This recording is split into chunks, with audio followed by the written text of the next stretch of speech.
Good afternoon. Welcome to the Faculty of Architecture at the University of Porto to this conference, Swiss-Portuguese Dialogues, Contemporary Architecture.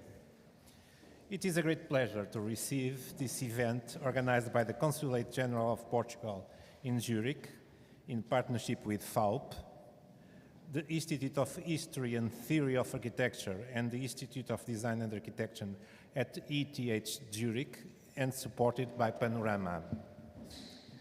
My sincere greetings to these institutions and partners, mainly to the Consul of Portugal in Zurich, Dr. Gonçalo Mota, and to the actual participants at this conference, Filipe, Ursprung, and Tom Emerson from ETH-Zürich, Atelier 10, collective studio, represented here by Nemanja, Zimonjic, and Lukas, Burkhart, the studio Studiolo, represented by Filipe, Pinto, and Nuno, Brandão, Costa.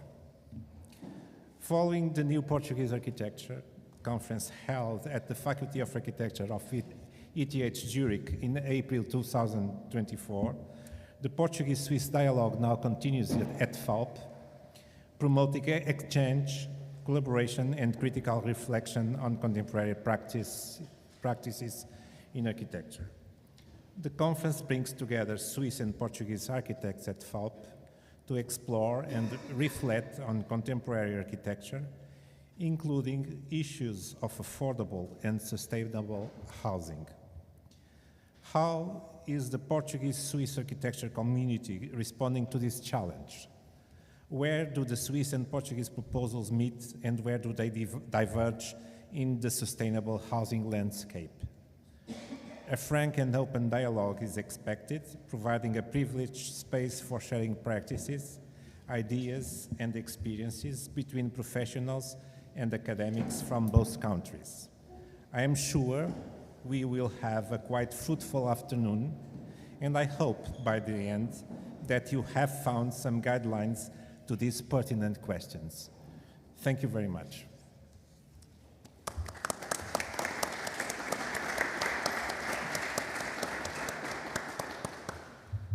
Good afternoon. Just some quick remarks from my side. I've already been introduced. My name is Gonçalo Mota. I'm the Consul General of Portugal in Zurich. Why am I here? What is the consulate doing in the field of architecture? Why are we organizing this event? Mainly because we found a huge interest on both parts, on both countries, reciprocal interest in each other's architecture. And we decided that it was about time that we cemented a little bit more this already existing relationship.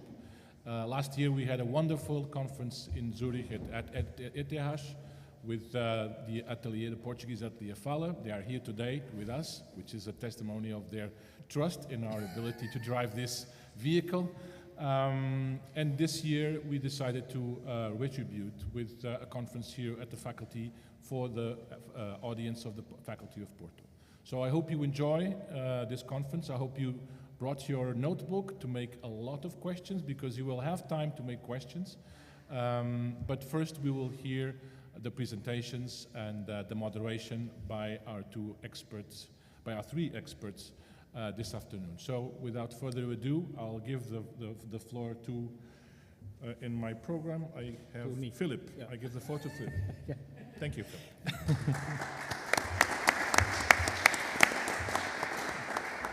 Yeah, dear Consul General, Gonçalo Mota, dear Dean of the University, João Pedro, dear Vice Dean, dear colleagues, dear friends, dear guests, students, it's my pleasure to also address this welcome in my role as the head of the Institute of the History and Theory of Architecture of ETH in Zurich.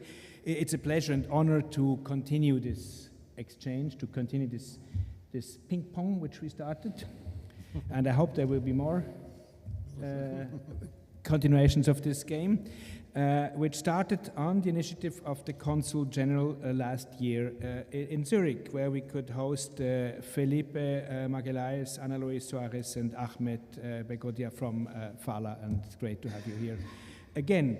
We're grateful for the hospitality and also for the curiosity. The meeting today is perhaps even more relevant than it was a year ago. Why? The world of academia is under much more pressure than it was last year.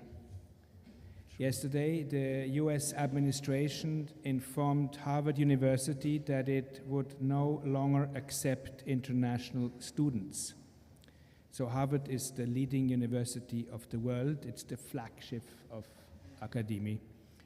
And to take away its international students is like firing a torpedo to this flagship. So this is something which concerns all of us. Porto, ETH-Zürich, we're all sister school of Harvard GSD, and so we're of course very concerned. The School of Porto, one could now say, okay, the School of Porto developed perfectly with a small group of local educators and local students in the 1930s, 40s, 50s, 60s. So yeah, why do you need international students? This is correct. It developed internally, but the fact that it's still alive and one of the leading schools of architecture in the world is inseparably linked to its capacity to attract international students, to resonate internationally, to be in constant exchange with colleagues and students around the world. So without the School of Porto, no GSD, no ETH, and without GSD, no School of Porto, no ETH. Let us keep this in mind, and let us also do even better what we learned as architects, as theoreticians, as diplomats, to open doors, to open windows, to build bridges, and to connect. Thank you.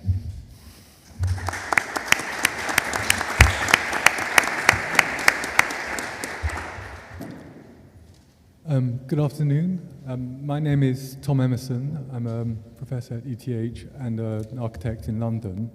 And I'd like to also extend my thanks to the Consul General and to the Dean of the school for organizing this exchange.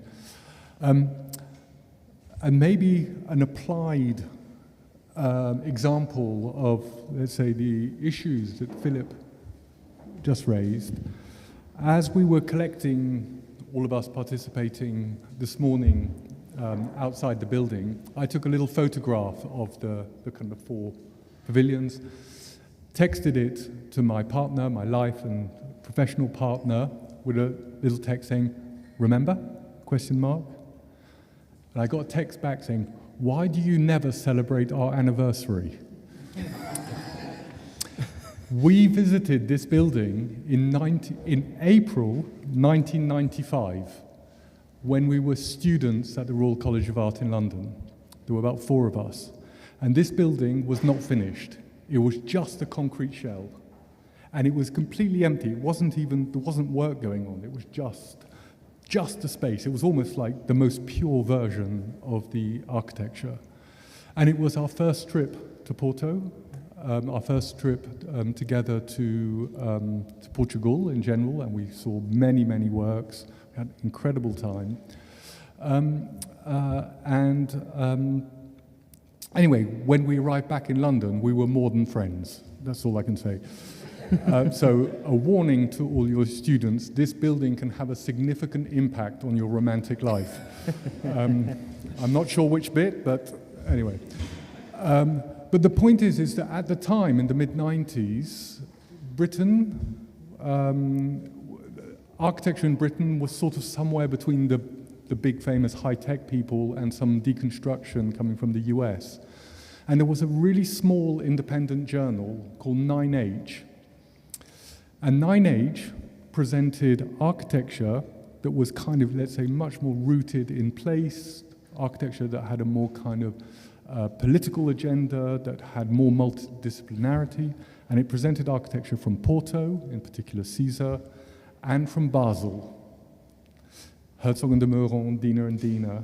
And suddenly, to us, these 2 places, Porto and Basel, were like twinned. These places where there was this kind of innovation happening. There was a kind of place where its architecture was generated from within itself. And to us, they kind of fused. And I think that over the last 30 years, I've been back here so many times, I've been to Basel many times. Without that journal, without that trip here, I would never be at ETH. I wouldn't have all the professional networks that we now completely rely on to make our discipline go. And also, I wouldn't have been in the position, let's say, when Studio Fala came to ETH, to welcome them, and that opened up a new space. It's one that keeps on going. So maybe just to kind of echo what Filipe said, these exchanges, whether they're to do with climbing into construction sites on a slightly dodgy level, or they're to do with establishing incredibly long-term collaborative relationships, these places are really important. So it's a real pleasure and privilege to be here. Thank you.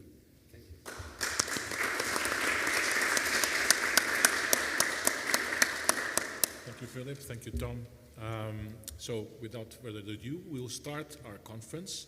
The first panel is composed by the moderator, Professor João Pedro Xavier, our Dean, and the collective Arquitectos Studio 10. So we will leave this table and we invite the architects from 10, Nemanja and Lukas. Can you join us? Thank you. The ship is yours.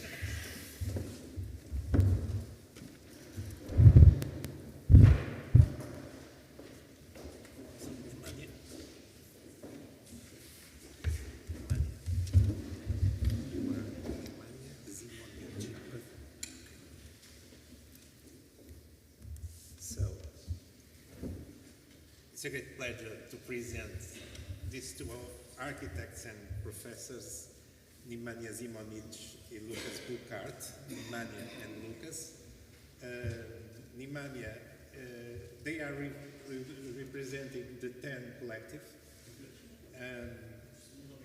Okay, sorry. So I was presenting Nemanja and Lukas. They are here representing 10, the collective studio. 10 is based in Zurich and Belgrade, and it's an organization working on the principle that value is an outcome to design effort. Its engagement on public themes of interest and open research on the built environment is shaped by its common statute. So, this is an organization. 10 is composed of a registered association, a share company, and an informal collective, providing new formats for interdependent collaboration. It aims to conceive, explore, and produce architecture that both state and expand upon emerging practices in the built environment. Its focus lies on producing architecture within real socio-political contingencies by means of prototyping, urban propositions, open research, and design as dialogue. This work plays out with a range of collaborators, colleagues, institutional partners, not-for-profit organizations, and private clients. 10 is currently focused on developing models for affordable living with particular focus on the value of common spaces and development of new tools for creative collaboration. It practices this through invited studies, pre-qualified competitions, and self-initiated collaborations. Its members are regularly invited to architecture competitions, public events, and academic platforms for their contribution to design and discourse on architecture in society. Nemanja Zimonjic is an architect, lecturer, and educator based between Zurich and Belgrade. From 2013 till 2021, he taught and researched with Tom Emerson and at ETH-Zürich, within which he is responsible for several built research and publication projects. He has been a guest professor at TU Vienna in 2023 and Politecnico di Milano in 2024. He has lectured tutored or participated as guest critic at several architectural schools around Europe. His work is being exhibited and published internationally. He was educated at ETH-Zürich and at the Faculty of Architecture, University of Belgrade. He is the co-founder of TEN. I already explained what do they do. Lukas, Burkhart studied architecture also at ETH-Zürich and at FAUP. This is quite important. For his master, he actually was here during 1 year in his Erasmus period. For his master's project, he was granted a travel scholarship that led him on a journey from the Iberian Peninsula to the Maghreb and Brazil. From 2013 until 2021, he worked in the office of Edelar Mosaiebi in Derbitzin, with whom he taught and researched over the course of 7 years, both in Lausanne at EPFL and ETH in Zurich. So, ongoing contributions to TEN, from the founding project, the Nautilus Construct in 2015, the Swiss Art Awards in 2018, and the House for 5 Women in Bosnian, which is in the poster of the conference, culminated in the collective shift toward larger projects and full-time engagement. He is currently based between Zurich and Istanbul. So the floor is yours. I think the presentation, it's time for you.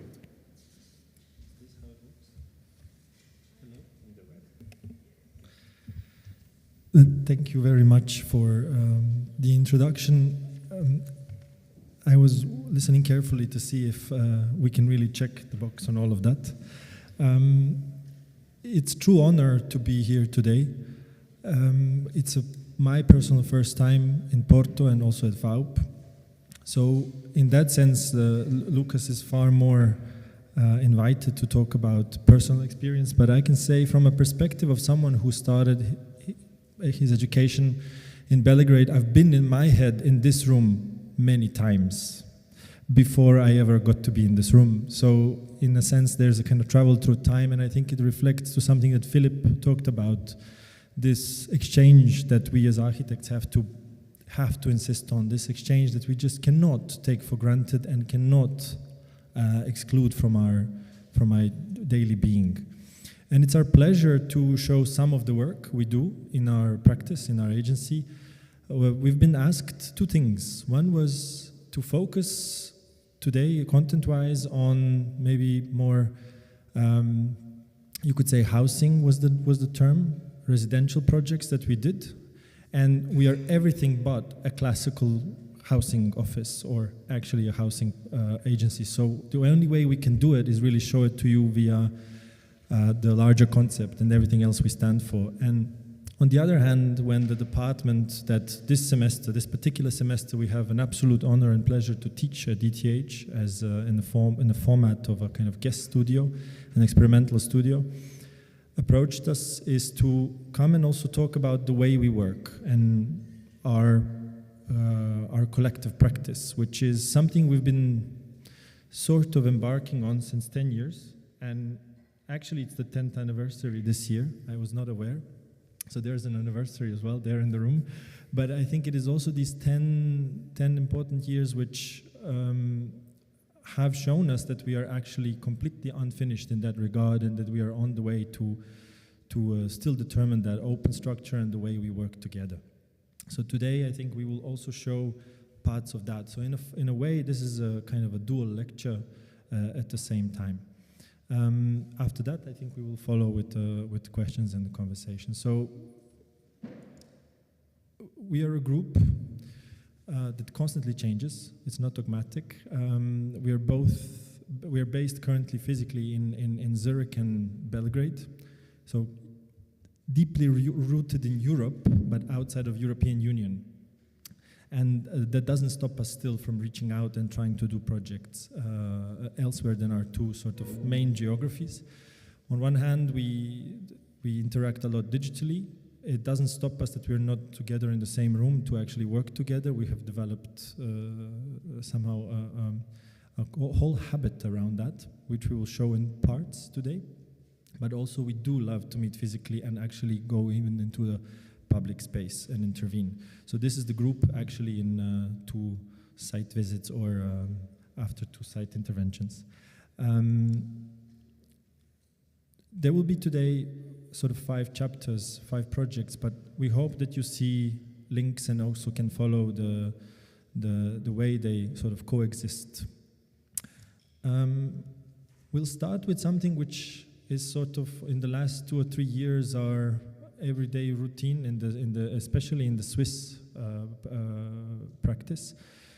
It is a question on housing crisis that we all face, and especially in Switzerland, it is something that has been affecting sort of the daily life of many of our friends and our colleagues. The price of housing, the need for housing, the land you can build on, etc. And we've been invited here for this particular project a couple of years ago to develop or design in a competition a model for cooperative living. A cooperative living is actually a fantastic model, and in Switzerland, in Zurich especially, I think it's more than 100 years old and has many agencies that follow it in detail. And this was also our way to respond to that. We thought of it as a capable structure. And a capable structure is a program that we have in 10, basically dealing with buildings that are robust, that can adapt, that can maintain their character even after going through a transformation, that can host different programs.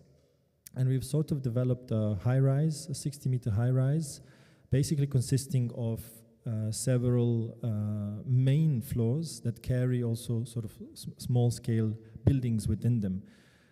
You could also think of it also as a kind of every floor being, or every sort of main floor being a kind of its own building plot. On the other hand, I'll show you this quick graph because it's really how 10 works. And we like to compare it. We also try to compare it for today because we are formed through 3 entities. So something which is a standard practice company, shared holding company, which is called Here Works. We have a studio culture, which is actually a collection of many small-time companies, some freelancing, some actual small companies, run by each and every one of us. And then we have on the third side actually the institute, which is in our way the biggest project. And the institute is the one that sort of has to take care that actually within every mission, every project that we got to do, we actually have a kind of greater agenda at hand, be it political, social, be it architectural, of course, because in the end we are architects and that's the way we talk to the world. And between these 3 vessels, our everyday practice, our agency, our members, everyone who joins us operates. The way to do that is very transparent and very open through a kind of system of tools that really show everyone entering our structure from day one till being there for a couple of years on all the conversations, disagreements, never making it personal, but actually being a part of a system that allows you to interact, to adapt, to claim it, and somehow to own a part of it. The same way we actually read architecture. And if we could try to put it into a drawing, it could be one of the drawings that explains actually how a capable structure, whether as a practice, a collective practice, people often say non-hierarchical, which is completely not true, because the moment as an architect you have to do a project, there is a certain hierarchy in place, and you have to embrace this hierarchy. But at the same time, it's a kind of horizontal workflow. So we tend to develop actually priorities through which capable structures are designed. So some of them are concrete frameworks and actually values or missions that last very long. The adaptable parts within the building, or actually in our group, such as work groups, that they can change. The operation and the methods, so the methods we work together, and also just the operation of the building is also something that has to adapt every couple of years if you actually want to design it as a capable structure. And at the very end, it's the appearance of things. It's bordered on unbordered way of going about every day. It's the surface of things, but it's also something that you actually tend to change or adapt and work on the traces every day.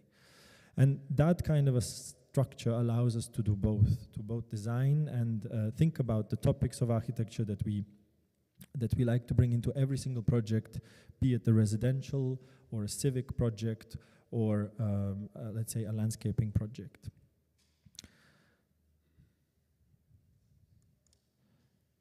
So in order to design a kind of a high-rise, we thought about, well, what can we bring to the table? It was about this single idea that can be read at all times and that can actually survive any change.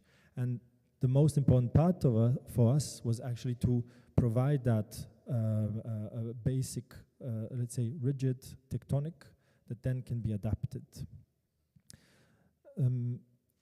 The way to build it actually is self-explanatory, but also it's a kind of, you could say, one way that you understand it as a reality and the other way that you actually do it. I think you even here see, because in the fact, the model that you see here was only ever built to the part that you see the little drone flying on. And everything else was done inside of our little room at the time when we were thinking on how to actually show this idea.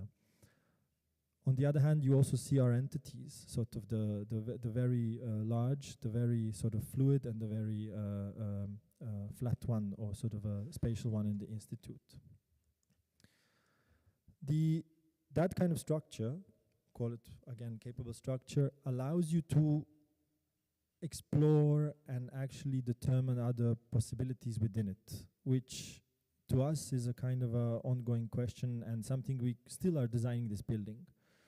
And even just understanding where you are from these rooms, you would know your place in the building. You would know actually your possibilities, and you would know even how to deal with the space, how to divide it, how to interact with it, how to attach, whether it's a concrete ceiling or a wooden ceiling or a wooden floor. It totally determines your everyday, from the acoustics to actually the well-being even.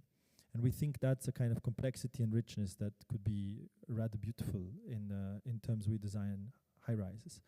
Of course, this plan at the time was developed that any of these options or all at the same time above each other could work to kind of provide a very long-term flexibility. Same way we think about how our organization works. And to continue with that quick chapter, I'll quickly show a project that is now ongoing. It is in the planning procedure of a kind of going towards a building permit. It's a competition we won a couple of years ago with a partner from Zurich, Arquitects, also for a high-rise. So we were lucky that the second attempt landed. And here it was really about thinking, again, the question of why do we even want to do a high-rise? Because at the same time, is it actually an answer to the biggest question we have today in terms of architecture and production of space? And that is resource, and that is also sustainability, and that is actually our planet around us. So we thought about if we could somehow envision the lightest for that particular brief, which was also a housing brief. It was also plus housing an elderly home brief, a lightest possible tower. So what we did, we removed its core and said, actually, in order to remove its core and to engineer it in a different way, we would like to do that by opening another kind of, let's say, possibility for social interaction and social spaces in this building. And this particular project, it's not here, of course, in the image because that's existing, or it's from an archival photo from the industrial area called Sulzer Areal in Winterthur, a city close to Zurich, where one of these plots down there where the parking lot is actually foreseen for this tower, and the whole area is going through a massive change. So we were looking really at this heritage question of what the area brings to us, and decided to work with, let's say, towards strength of each particular material as architects. So we started to combine, instead of to prioritize one or second or third, we, in the discussion with the engineers, we designed a tower which really depends on the best of each aspect. So a steel basically going fast and going vertical, much like the American experience has taught us. The concrete, which in its sense can be prefabricated and actually be very repetitive on both sides and provide an open long-term stability. And then the wood, which would also give it its, you could say, its color, its smell. It's also another kind of lightness to to the whole ambition. So somehow pairing these strings together was a mission for us. And that we wanted to also make readable. So at the moment you're also seeing some preliminary design drawings and images that actually show this tower that will be developed going further. The plan of it, and thinking about it, well, what is there to show is still again the question of this meeting middle. The meeting middle, which usually in such a building can be very dark, can be gloomy, can be dangerous, although maybe not in Switzerland, but it's a place where we wanted to actually have the neighborhood going up. All these apartments up and down, actually the north and the south side, all double side orientated, actually using the two-sidedness of the east and west in the middle and the core on how do you get home to meet your neighbor. Somehow a little bit how we operate in 10 as well. And on the diagram on the left also shows that. I mean, you see this gravity field, you see this kind of entities, but you also see many other points of interest that can totally disrupt us. And we think that's also a nice way to come home every day, not through the same corridor and actually having a chance to meet someone. And this space is offer left and right. So on the right side, there are gardens. And on the left side, there are actually multifunctional spaces like aulas. We called them the winter gardens at the time. And actually today we were with Panorama team and we saw some beautiful examples on how something like this can be realized. Those are spaces that really belong to every resident in the house. So in a way we designed the tower so that these spaces were a gift in terms of economy of a surface, in terms of engineering, in terms of acoustics, energy, etc. So they really have low demand but offer quite a lot. In the sense that kind of collective decision, this is for some reason not working, but that kind of collective decision making is a shared responsibility. The same way we work in 10, the same way we accept work or reject work, we come together, and it's never about a hardline vote. It's always about a mission and an understanding that we want to be in the same place and want to work together. Sadly, the video on the right side for some reason is not working, but it shows you actually through left and right these kind of alternating spaces and gardens actually going up offer a very different sense of being in terms of, you could say, thank you, in terms of experience, wet landscaping going up, because also one of the questions once you design a tower is, do you ever see a bird on your balcony? And we wanted to, working with Inside Outside, our partner in landscape, want to develop a kind of, you could say an extension of the park that the tower stands on. So in a way, we're still facing this question on actually how to bring together an idea of residence and housing into something that is fundamentally one of our programs, such as capable structure. Second project, quickly to show, is a very different scale. It's maybe really well known in terms of the internet, but I always like to say the internet got it all wrong for whatever reason. We like to show it through other let's say, values and how we created it. And it was really a question that came in 2016 to us. So we were 1 year in our structure from someone who was a local builder in Belgrade. And this person actually specializes in interior wall finishing, basically plasterwork, wanting to do a kind of a model house. And immediately we took the challenge to say, well, we will try to design with him and build with him a small prototype. This prototype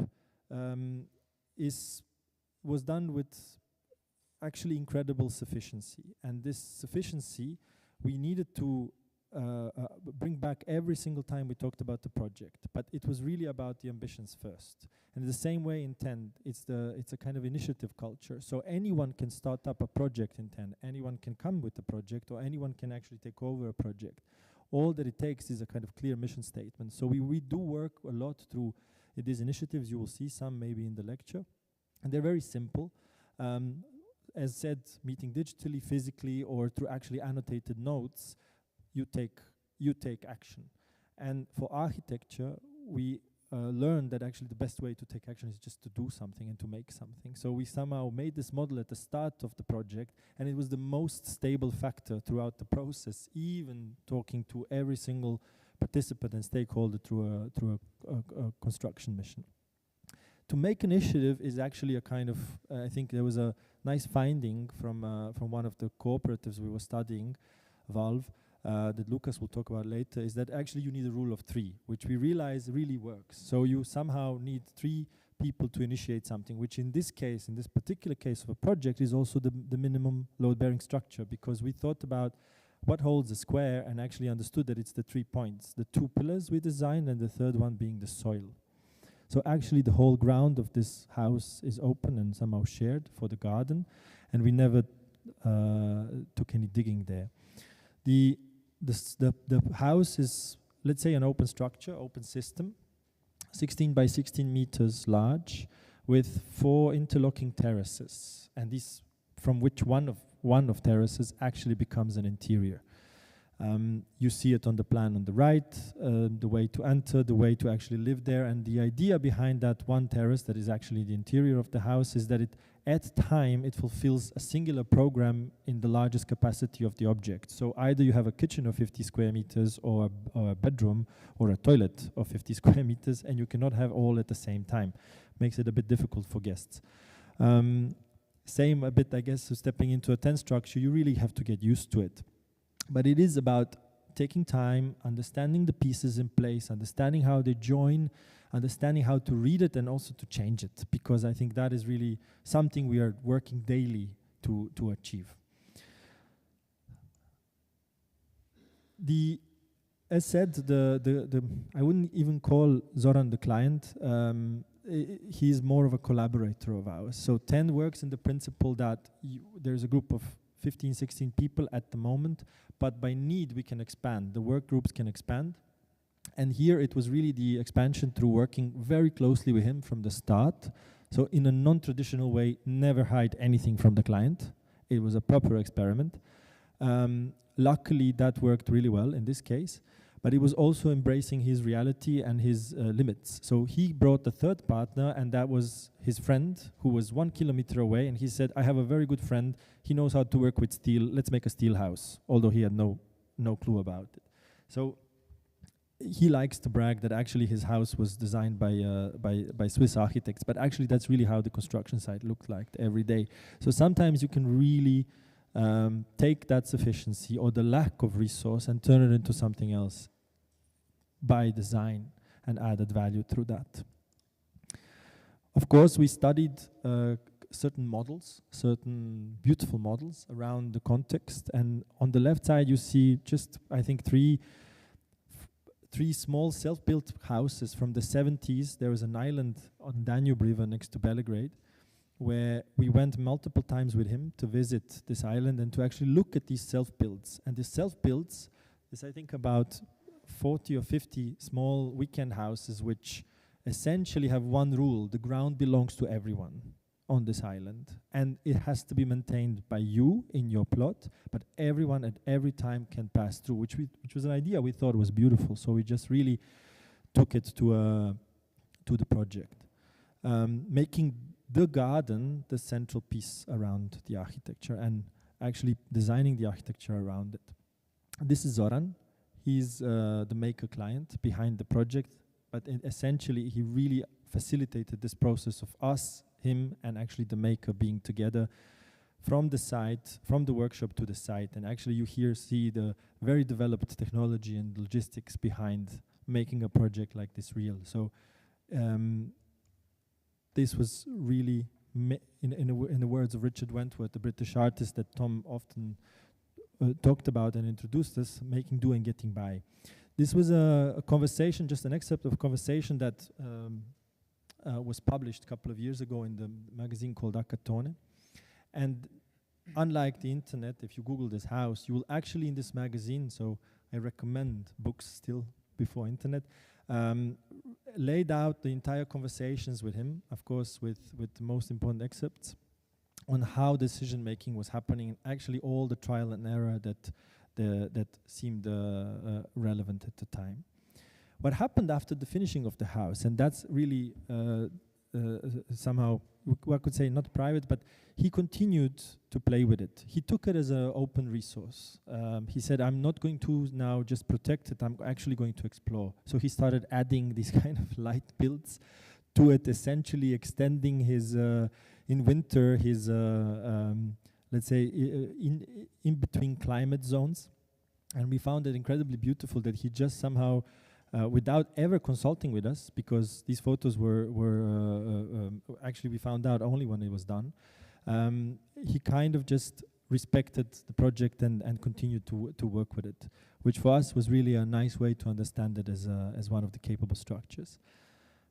Going back to the logic of why we pair it also with, for today, with also these initiatives, is that it's really the 4 overarching topics from our side within our organization that help us govern it, that help design, but also help every day in 10.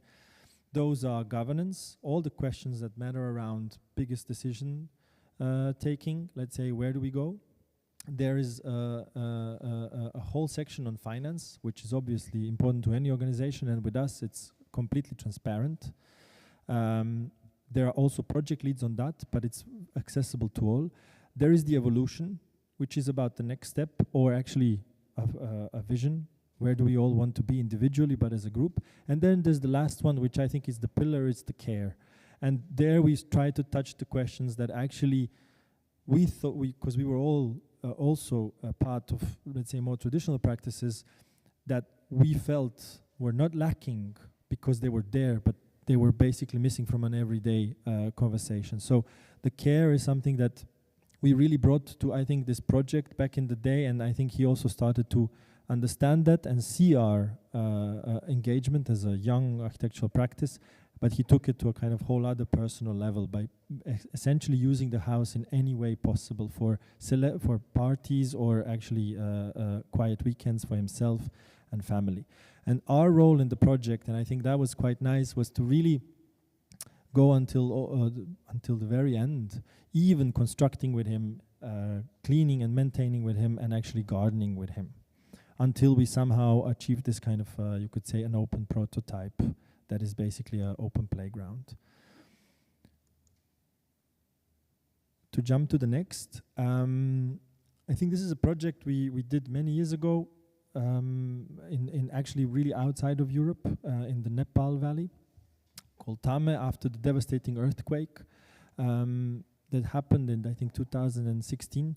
We were invited to kind of develop again a residence for monks, 10 monks, on a very high remote point.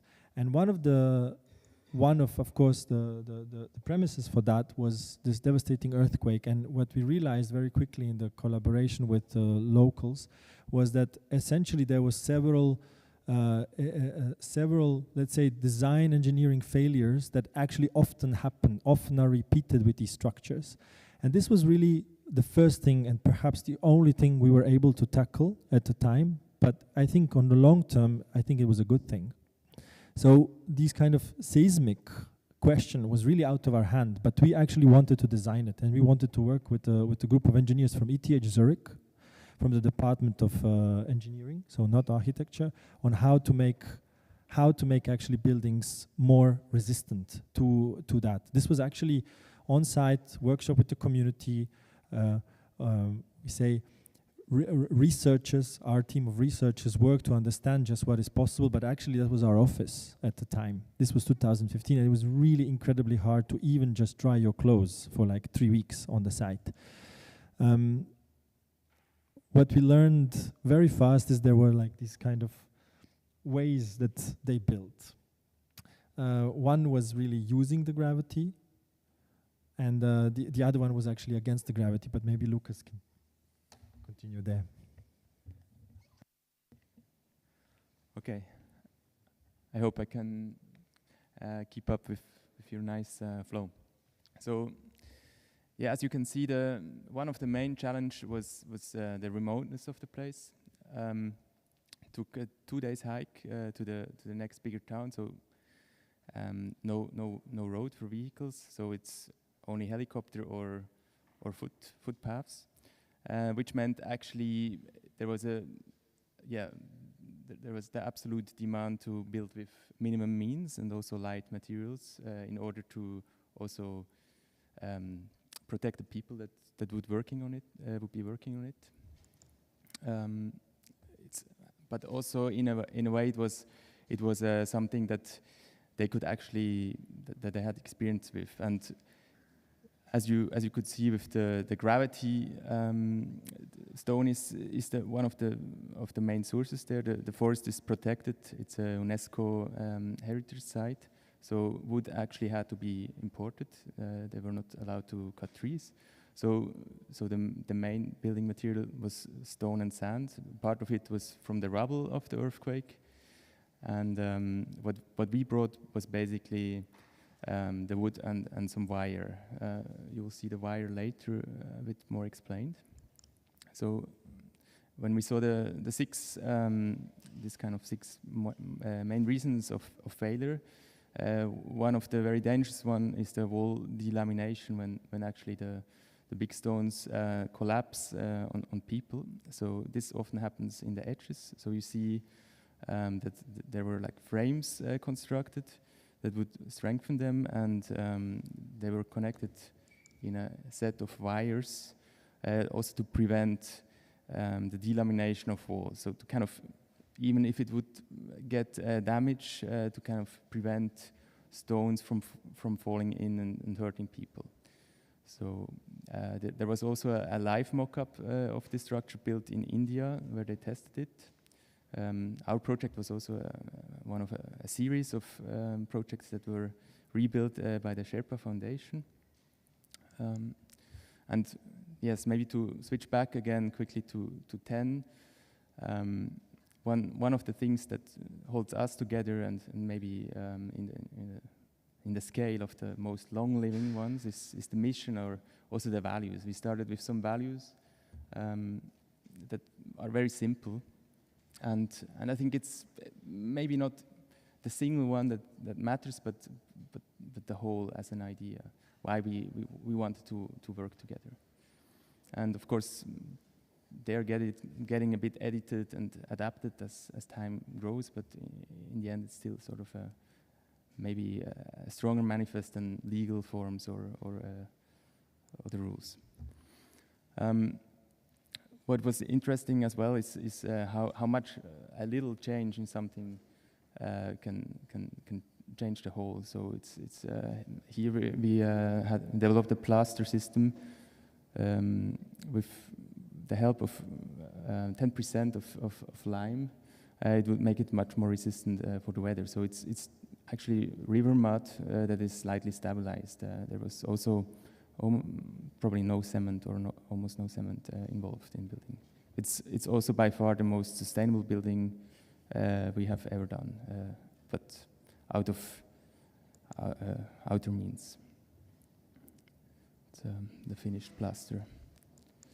And in the sense of emergency, it's also something. Like being in a collective is obviously also dealing with crisis, and I think we have made the experience that crises feel more immediate maybe than working in a business where you're not directly exposed. So as we have a full transparency, we discuss many things. So we also try to kind of come up with some protocols to kind of deal with it as they have happened and happen, and we also are learning this, looking at other examples and talking to people. So it's also a constant thing we're trying to get better at and develop for the future to be prepared.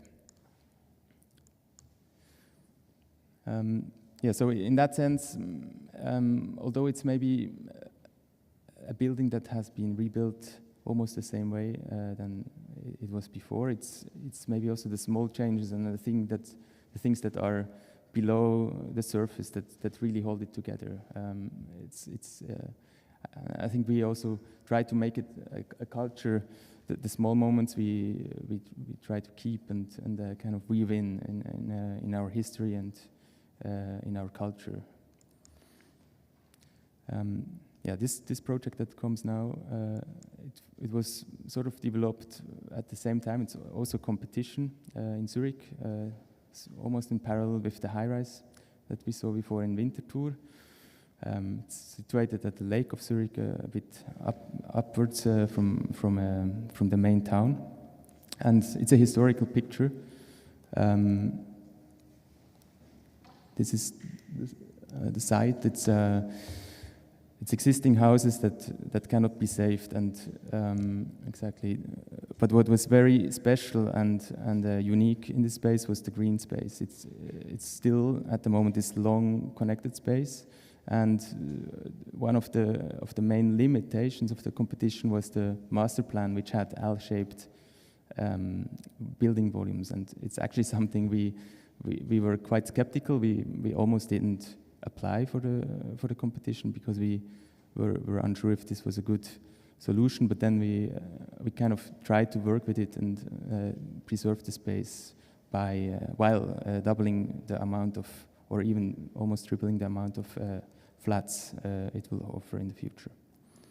So, but maybe something very relevant that we tried to do even before drawing the first line was to think about what would be a strategy for sustainability. In design phases, it's always like you have the biggest leverage in the beginning, and the later you go in the project, it's very hard to make a difference. So we look at each element and kind of try to figure out how to build this thing, how the different entities or the different elements would meet. And also by kind of looking at the weight again, we figured out that already by making a lightweight building, you could reduce 21% of emissions. And one thing that we also learned mainly at ETH, also in collaboration with Chair of Sustainability of Guillaume Aber, is that climate crisis, it's a wicked problem. There's no clear answer to it because the questions are also not clear, and as it's very complex and probably unsolvable through a single mean. So we don't believe in a perfect building material. It's not enough wood to build only with wood, and what was also very relevant in this project was cost. It's social housing. It's the municipality that is the client. So we were allowed to make a study where we could invest a bit of money and reduce actually the emissions for building it. So by optimizing the concrete with a clay-based mixture, we could, for a very little cost, get quite a percentage out. Something that was almost for free now is the insulation material, because the factory changed, the biggest factory changed on production by water power. So basically there you just have to kind of, when you do the tender, make this demand. And also the steel has theoretically a really big possibility. So we compared all these measures, and we got almost to the same as a wood building. And also with wood, we learned it's only certain specific types that are more sustainable. As soon as glue is involved, you're sort of in a minus. So to talk a bit about the project, it combines 3 different typologies. One of it is actually almost like a little row house that goes over 3 floors. So you have a almost private entrance that you share with your neighbor, which is just the entrance space, and you go up. There's also a little basement behind, and you go up to the garden level where you have the kitchen. And this flat it contains of 4 identical rooms with each around 14 square meters. And we kind of developed this typology for a maximum flexibility. So it can be for a family, it can be for a student housing where you share apartments. So in a way we looked for a very big amount of use cases. And this kind of strategy we also took up on the access balcony type. It's again almost identical room sizes. And what you also see that goes through is the structural crosses that we need for earthquake. And here, as it's another type, you can kind of decide between the public side and the private side. And one is the south and the other one is the lake. And the cross is sort of creating a border between, and we kind of had the idea that you can choose where you live. Do you want to live on the public side, or do you want to live towards the lake and sleep, vice versa? Yes, and the third one, you see also here, it's social housing. We had also the goal to minimize access lifts, that all the access is almost cold. So the lowest one is also optimized for elderly people, so they have direct access through the building. That's the three typologies coming together. So, yeah, geometries of work, we call this. It's how we come together is obviously also a question in the everyday, and we also try to kind of find the right balance between the individual work, group work, but also using the power of the bigger group. And one format we developed that we kind of still are refining is the design sprint.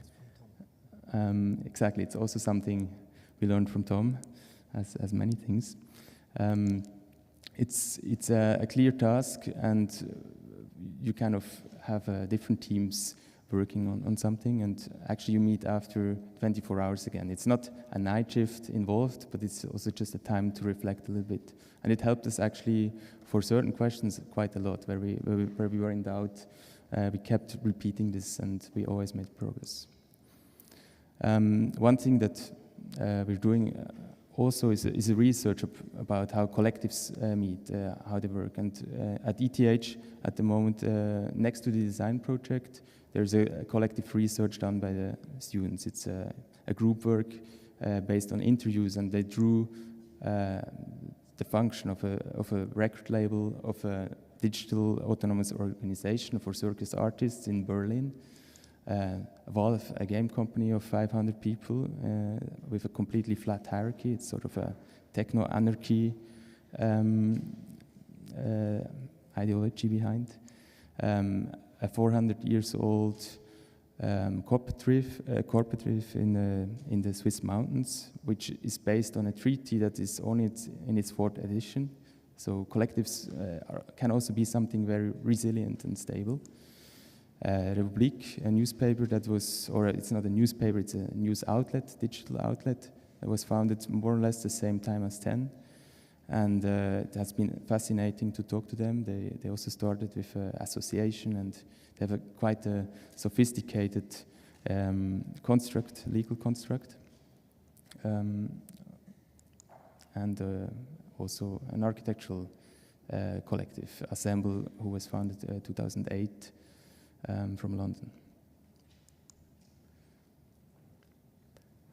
So to end up with a project that, yeah, is an emotional project for us. It holds a special place in our hearts. The House for 5 Women. It's also the one that has occupied us for the longest times. It's 7 years that it took until the construction. Also still ongoing. There's still things to do. And it's based in Gradecac, a town in Bosnia, close to Tuzla, 3 hours from Belgrade. And it all started with a plot and a woman, Hazima. Hazima fled during or just right after the war to Basel, and she contacted us through the Engineers Without Borders of Switzerland, who also kind of were our main project partners. They did a very difficult work, which was not actually the engineering, but all the funding and the legal framework, which is complicated in a country that runs on a peace treaty without actually unified governance. And in general, I think it's really the people we work with that make the difference. So also from the constructor to that's Hazima's brother. He takes care of the Mustafa. He takes care of the land around. From him, we actually learned where to plant the trees or where to take the right soil. To Zubia, who is a care worker who is actually still engaged with the women, and also local craftswomen that were very inspiring to visit and work with. Yes, it's Bosnia is a rural country, and to get to know it and its culture, at least for the people from Zurich, it was very important to visit it also throughout its territory. And one thing that was also striking was the way of self-help or adaptation. And these roofs were usually done by shingles, but they sort of started to kind of replace the shingles with flattened oil drums or other metal sheets. And this was sort of the main inspiration for the facade, to kind of take this technique, which is very thin sheets that we painted in a car paint factory or a garage. Together, this was a collaboration also with the artist Shirana Jabazi. And on the right side, you see Daniel Gantz, also a close friend and collaborator of us that was helping us selecting trees and planting them. Also to mention Adam Jasper, who is always working with us on different things. So it's, for us, it really means a lot also to extend the network of 10 and get people in and collaborate. Also, as you see this floor plan, it's very simple.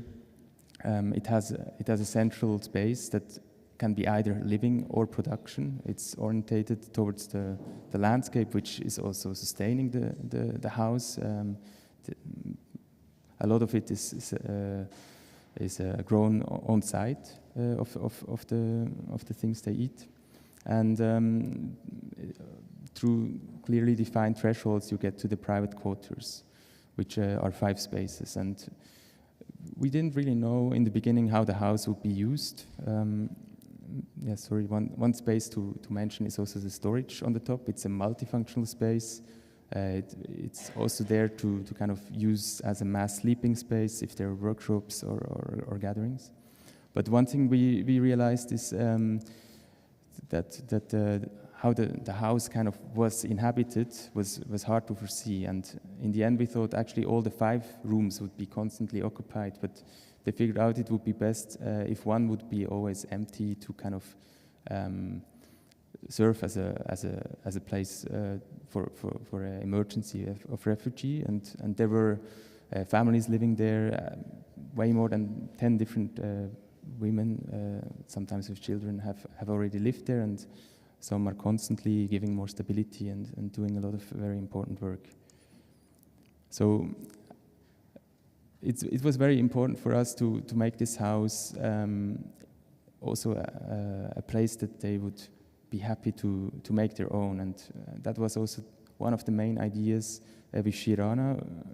In a way, we had the raw structure, and we said, actually, hey, you decide on the surfaces, maybe not all of them, but it's a start, and we let them do the rest. And in the very first image of Nura, the woman that lived on the plot, you saw that Bosnian culture is all about layering carpets, layering textiles. And in that sense, we provided a very basic first layer, and the house is starting to change its face, and it's surprising us in a very astonishing way. Yeah. So that would be it.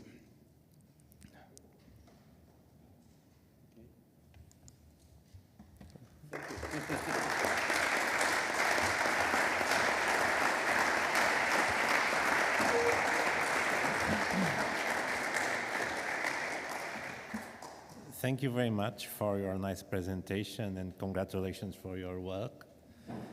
but now it's time for Yeah. questions, questions and answers. Of course, I would like to listen you, the audience, and posing some questions to these two representatives of 10 studio. But in general, I don't know if someone wants to make already a question. I can, meanwhile, say something. I was very much impressed with two things. I think that I liked very much, I have to say that I'm teaching geometry. So I enjoyed very much that figure where you have the transformation of the conoid into the cone. But this idea of transformation is very deep inside the way you do architecture. Mainly where you put it together with the high-rise, with the concrete slabs, 3 floors, and the different arrangements that it's possible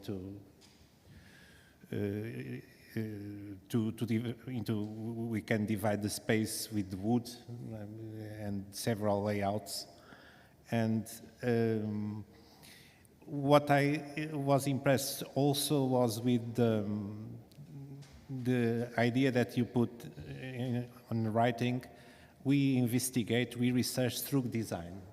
I would like you to elaborate a little more, because as you know, this is a question that everybody poses, and many people doubt that we investigate, we architects investigate through design. So I would like to hear a little bit more about that.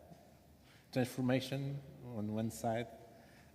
You can also put together the participation of people during the design process, and also the question of the research thing. How do we investigate through design? Red. Thank you for picking that up. It's something that, how to say, the transformation, of course, is easy to do in a diagram of a geometry, but I think the idea is that we are constantly in our practice, in our, let's say, civic role, because architects are first civic creatures. We face dead ends constantly, whether it's a fact that this and this university will not accept international students, or this political figure will decide that, or building code tells you that, or a client comes with a kind of a budget cut, or there is all kinds of constraints. But something which is, I think, part of the whole ETH, let's say, experience that we brought through both our teachers, our time at ETH, something we've taught also at ETH, and we brought to the practice, and we are trying to work with it, is that actually constraints are a fantastic thing. And what you need to do with the constraints is give it a clear geometry first. And that geometry is yours to pick. That's your, I think Lukas said, your biggest leverage is at the start of the design. So the transformation comes later. That's something that you might or might not be a part of. But I think if the solid base is there, let's say like in some of our projects, even if the transformations are informal or later formal, even done with an architectural hand, we are fine with that. I think as a group, we are fine with that because there is no single authorship in that sense. And there is a conversation through design that leads to that strong outline, the lineament. And the lineament is the one that has to survive 500 years. Not just, yeah, exactly. And I think in that sense, we are really old school. But I think what we try to do is to apply it through also the acknowledgement that it's not only about us as designers, as architects, that there's other stakeholders, other, whether makers or inhabitants or owners, that will simply adapt what we do. And that's something we truly try to embrace. And I think in that sense, that maybe links in some way to trying to answer your second question. And that is the design through research. You know, I do remember, I think Filipe Ursprung once said, there is no such thing as research, there is researchers. If I'm wrong, please tell me. But I completely align with that, because it is a thing where it is the people you work with and the people that surround you that completely determine your understanding of what your design should do. And in that sense, we love to surround ourselves with expertise, because we are not experts at everything.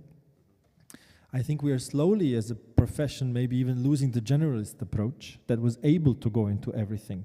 So it is really, I think, a challenge without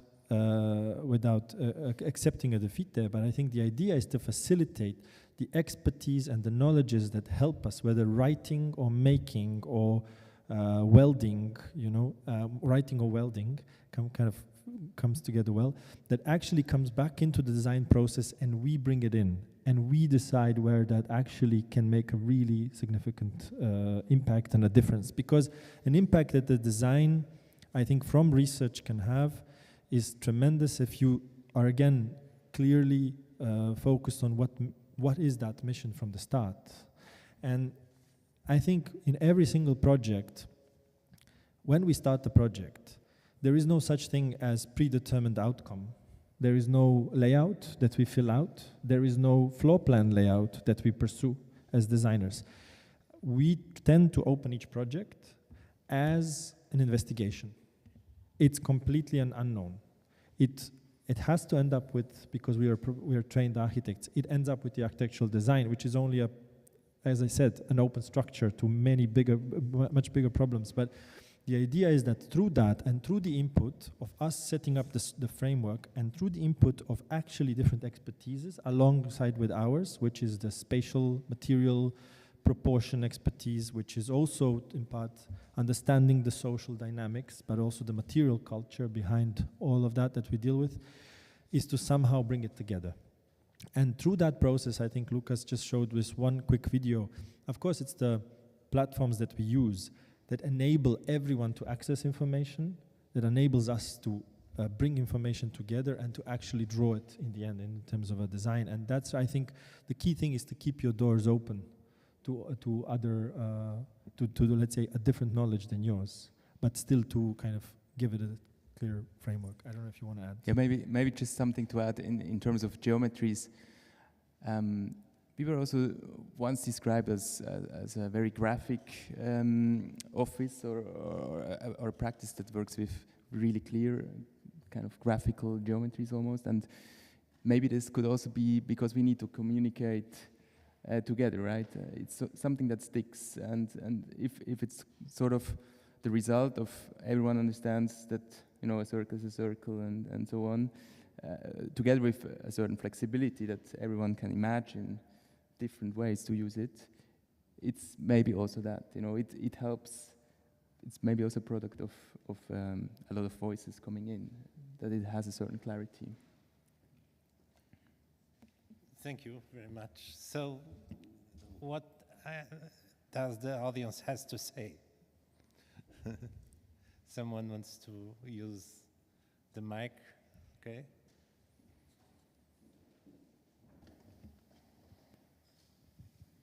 Hi. Thank you very much for your lecture. It was really great to see you presenting your work. It's the first time I actually see a lecture from you. I knew your work, of course, and it was even more enriching, the lecture, than or extra layers onto the work that I already knew from you. My question may be continuing a bit on what you were discussing before. How do you deal with this part of the starting of the design and association with the research when you have such different clients or approaches? So one thing is building in the middle of the mountains, or doing a competition in Switzerland, or having a commission in Switzerland, or something else. Is there a difference between the way you approach? Of course, I imagine there are some common things, but maybe to do this parallel between two very different worlds, how do you deal it?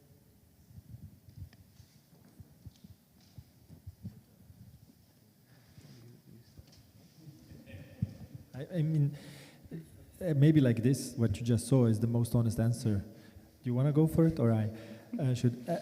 I think it is, you know, there is, through using, let's say, a really, really transparent, I don't even know if the word transparent is the right one, but through using a channel of communication that allows everyone to be up to date at all times. So let's say, first of all, we all share an email.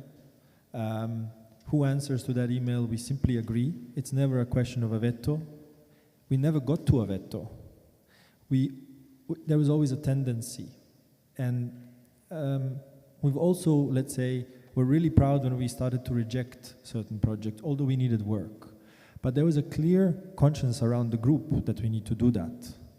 And the best way forward is really that, in the way of setting a question whether there is interest, who carries and shares that interest in the group, and actually then allowing through this, let's say, the 24-hour open studio workshop, that every single, not just member, but also outside collaborators could just simply join and determine the scope, the trajectory of the project. And actually the rule is unwritten rule, because I don't think we have that many rules at all, is that, you know, you follow just the best idea. And who picks it up and develops it, that's where it somehow becomes interesting, because I think there's just multiple voices paired with conditions, and those parallel realities, I think, are part of something we accept as a practice. Because, let's say, the architectural language, going back to the geometries, the architectural language depends on the three shapes a lot of times, which are, everything else is an add-on or a combination of such. But we also try to go beyond them. And I think it is really up to the project team to determine the size, in a responsible way, to determine the size of the team working on it, the dynamic, the input seeking, and that participation of the group. And in a way, there is also, of course, the experience. You know, that's why I said such thing as hierarchies and non-hierarchical structures. That's very difficult, because in architecture you still need them, because that's about experience. But it's about how you go beyond that and actually open that process up. So I think the way to start is very easy, but actually the way to structure the process in each project is actually something that is a real challenge, I think, immediately for us. And luckily there's, as I said, 15, 16 of us. It keeps changing because some people have different dynamics. That also is a self-explanatory thing. With, you know, sometimes it's the question of open resourcing, that simply there's a team with that kind of capacity, that kind of ability, that kind of skill set and interest that picks up a subject, which does not exclude anyone else. So I would say in the most sincere way, it is a question that is often discussed, because in the end, there might be few more or many more projects to come, but actually to keep the structure going in that way is a project in itself.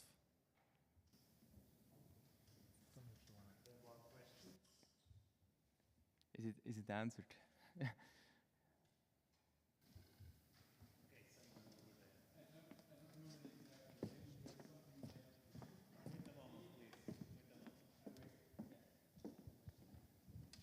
Wait a moment, sorry.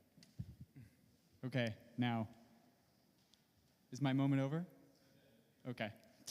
There was, I don't remember the wording precisely, something about reinforcing territory through form was one of your 10. Please correct me, is that correct? Yeah. You sort of briefly, glancingly mentioned that the architecture is ultimately related to a few simple geometric forms in the end. And I don't know if that has something to do with your notion of form in that point, but if you could expand a little bit on the idea of relating two words, territory and form, both of which I think have many possible interpretations, and I'd like to hear yours.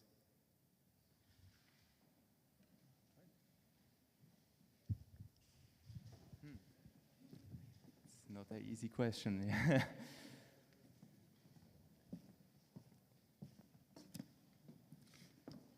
Well, what I can say is that we do a lot of studies first, right? And especially those projects that are related to territory in a way, like, for example, the last one, the House for 5 Women. I think we had, yeah, probably 7 designs or something by different people. And we also tend to hand projects over at a certain point. So this project was handed over a couple of times, and some things stayed and some things,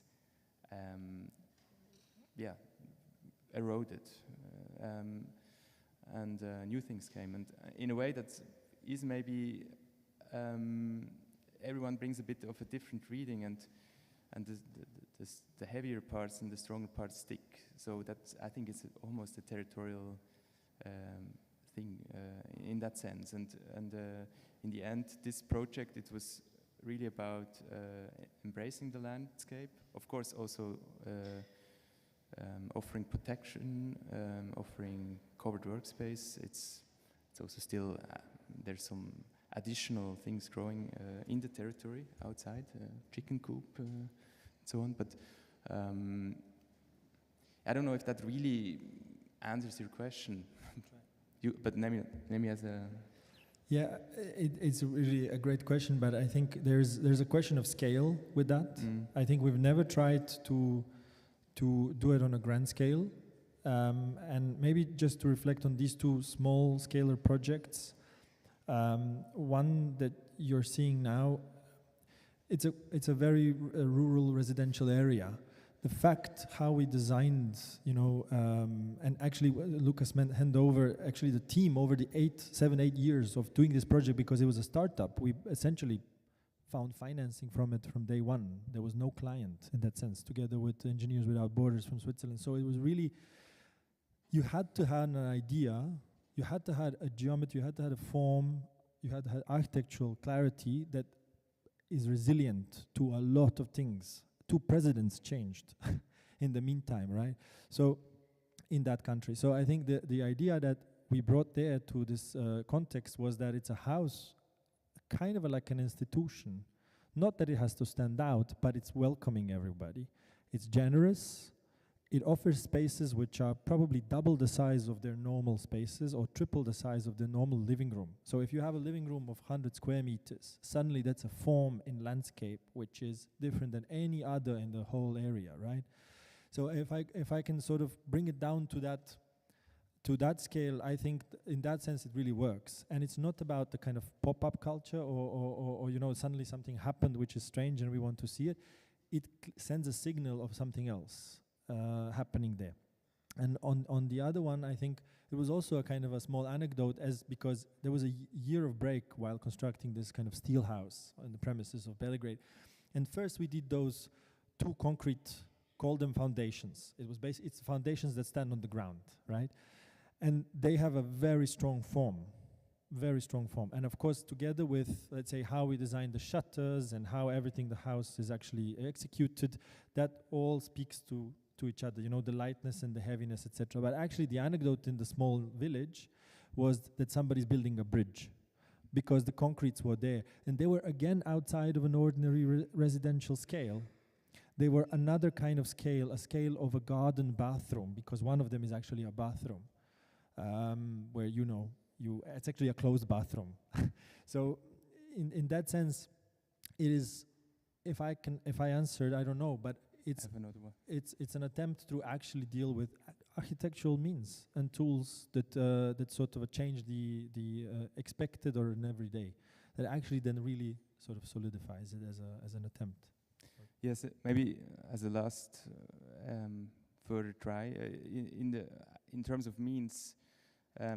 This project, but also the one in Nepal, they're also very territorial in terms of skill, in terms of materials. So we really, actually we wanted to build a wood house in Bosnia, and it was not possible. There were no places that would do wood buildings or even mills close by. So we actually also very often, or we learned actually to work with craftsmanship that is close by, is available, and makes sense socially, but yeah, also economically, and it resulted in very interesting decisions, I think. So, okay, I don't know, we are a little bit out of time. The dialogue has just begun, and so someone else?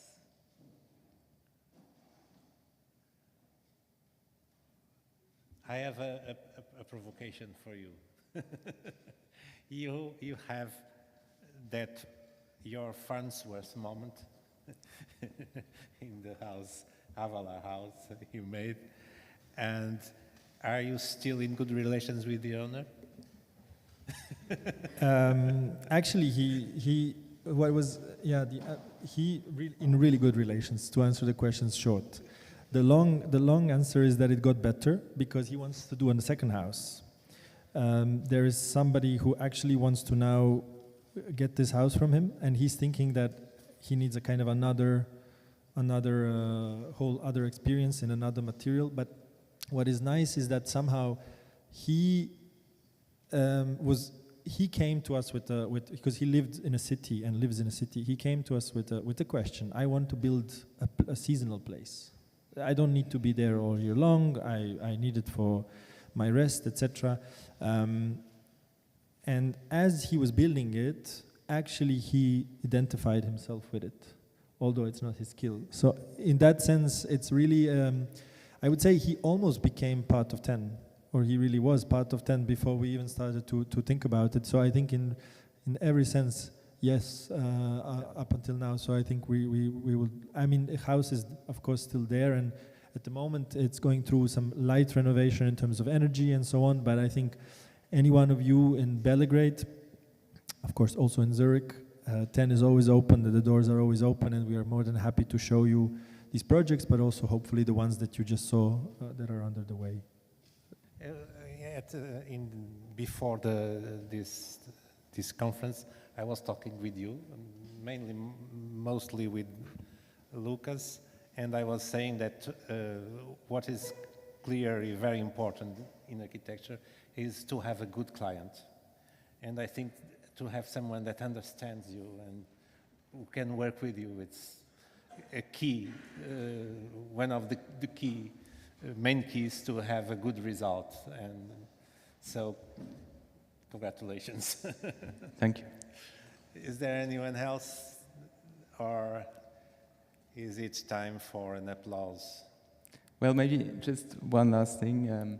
I think it's more or less on the day 14 years since I've been last year in this space, and I just wanted to use the chance to actually thank you for hosting me, or for this enormous hospitality that was brought to me by the school, but also by my fellow colleagues back then, the students, and actually also other friends from the city of Porto. So it's still very present and doesn't feel like so. You are always very welcome. Thank you very much.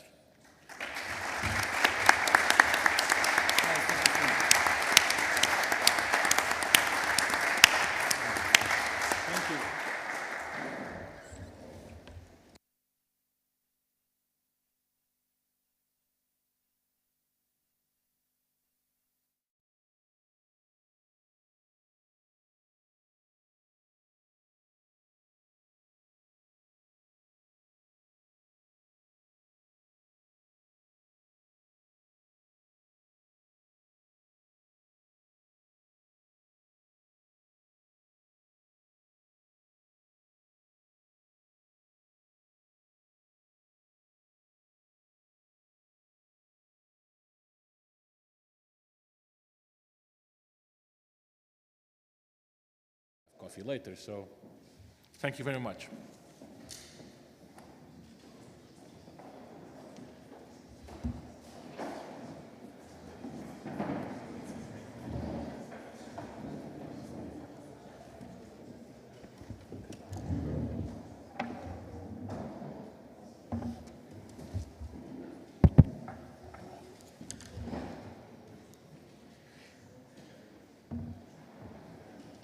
Yeah, it's now my honor and pleasure to moderate this session with Nuno, Brandão, Costa.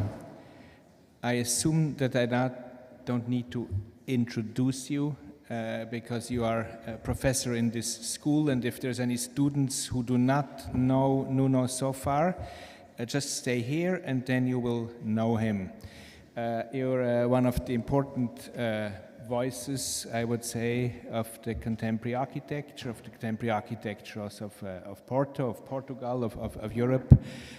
You have, as a very young student, been in exchange in the still very small and young office of Herzog de Meuron, 92, and there's just a book that came out recently where you reflect on 3 buildings from this period. It's one of many, many books. I won't go into the list of publications, list of projects, list of prizes, list of teaching that you have done, but just thank you for the opportunity to have this exchange. I started this day in Porto in your most recent building, and now look forward to how you present this to us. Great to be here with you.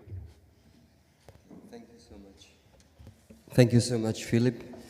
And I would like to thank the consulate for the invitation, and also the faculty. Well, I'm at home, but anyway, I would like to thank also the invitation to be part of this seminar. I would also like to compliment the last presentation of the studio of Lukas and his partner.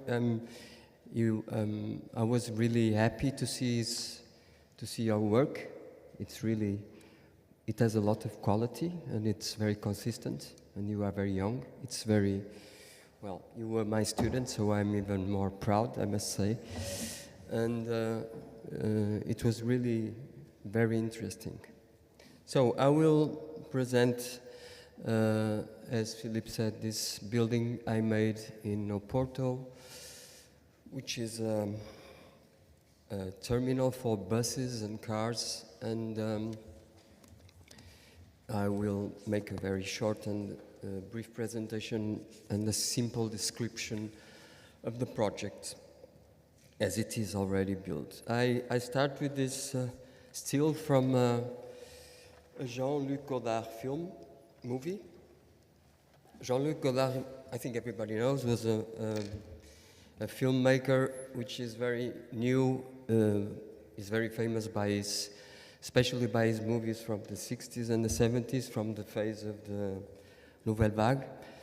But in the end of his career, when he was really getting older, he made some very interesting movies, very experimental, that you can see. This one was made in 2014, and it's called L'Adieu au langage, and I was just enjoying the movie, and after some minutes the movie starts, there is this frame, which I think is a quote from an academic philosopher French. I think it's Jacques Delille, but I'm not sure. But anyway, what it's really matters here is that I read these sentences and I stopped the movie.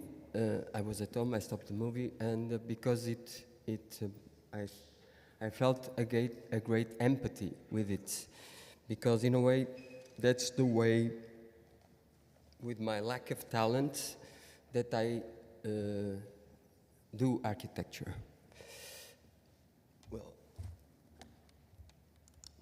so I will show you this big building that I got this job through a public competition that I had luck to win in 2017, and then there was the process of the project and the process of the building site, which is always a long process, and I must say that I enjoy a lot that this process of architecture, this craft it has to be a lot with a long time, that give you time to think and to change and to rethink and to redesign It's this slow thing, it's something that I really enjoy in my profession.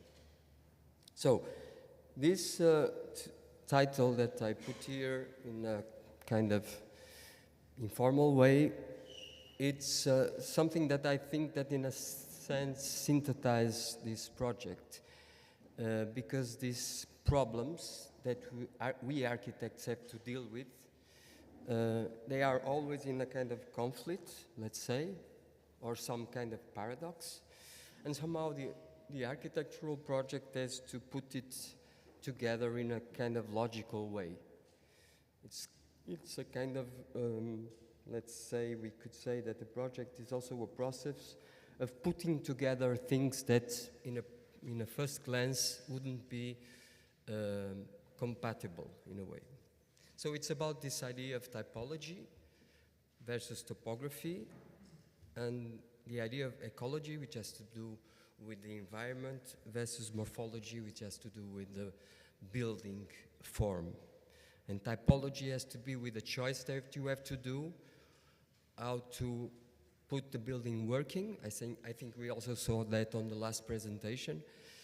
And topography is the condition that you have when you receive a plot, and how you deal with it, and how you transform it. So this is the plot to work that we have to work. It's a big plot with 50,000 square meters, and there was this. Isto dá para apontar? Yeah. So there was this. The plot was all this.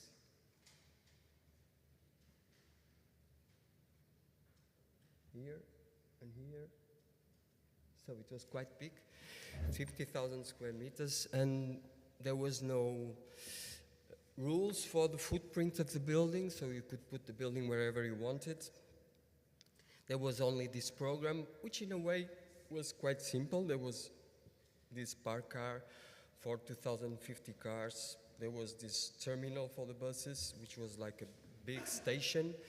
There was all these paths that you have to articulate it with the bicycles, people, and there was a very short layout for administration and services for the building, and little equipments like bathrooms and all that. So you see the place was a kind of a mess.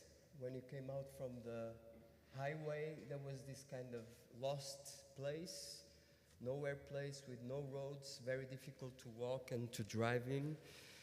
But there were these three main structures that I somehow identify, which was this old, beautiful industrial equipment, this 19th century college, which is strangely looking to the north with this patio. And then there was this old farm lost here, this old building that also in the briefing of the competition, they say that we could even throw it out because it was in a very bad condition physically, and he also was in a very bad condition in terms of urbanism, because he has this stressed distance to the highway and to the railway rails. So, in a way, I identify these three morphological elements, plus the highway, of course, plus the railway ways, and this kind of fragment of the old city that was somehow lost on the east part of the city.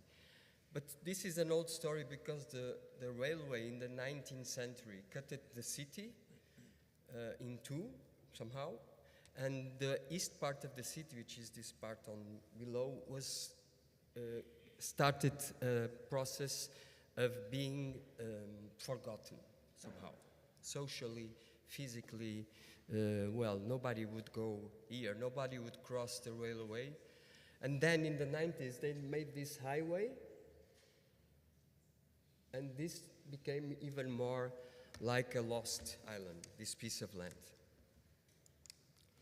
So these are some pictures of before my intervention. As you could see, it was this urbanistic mess where you couldn't walk properly, very rough place, no trees, no parks, no gardens, lots of cars, and even, you know, to go through the places there were all these kind of anthropic situations.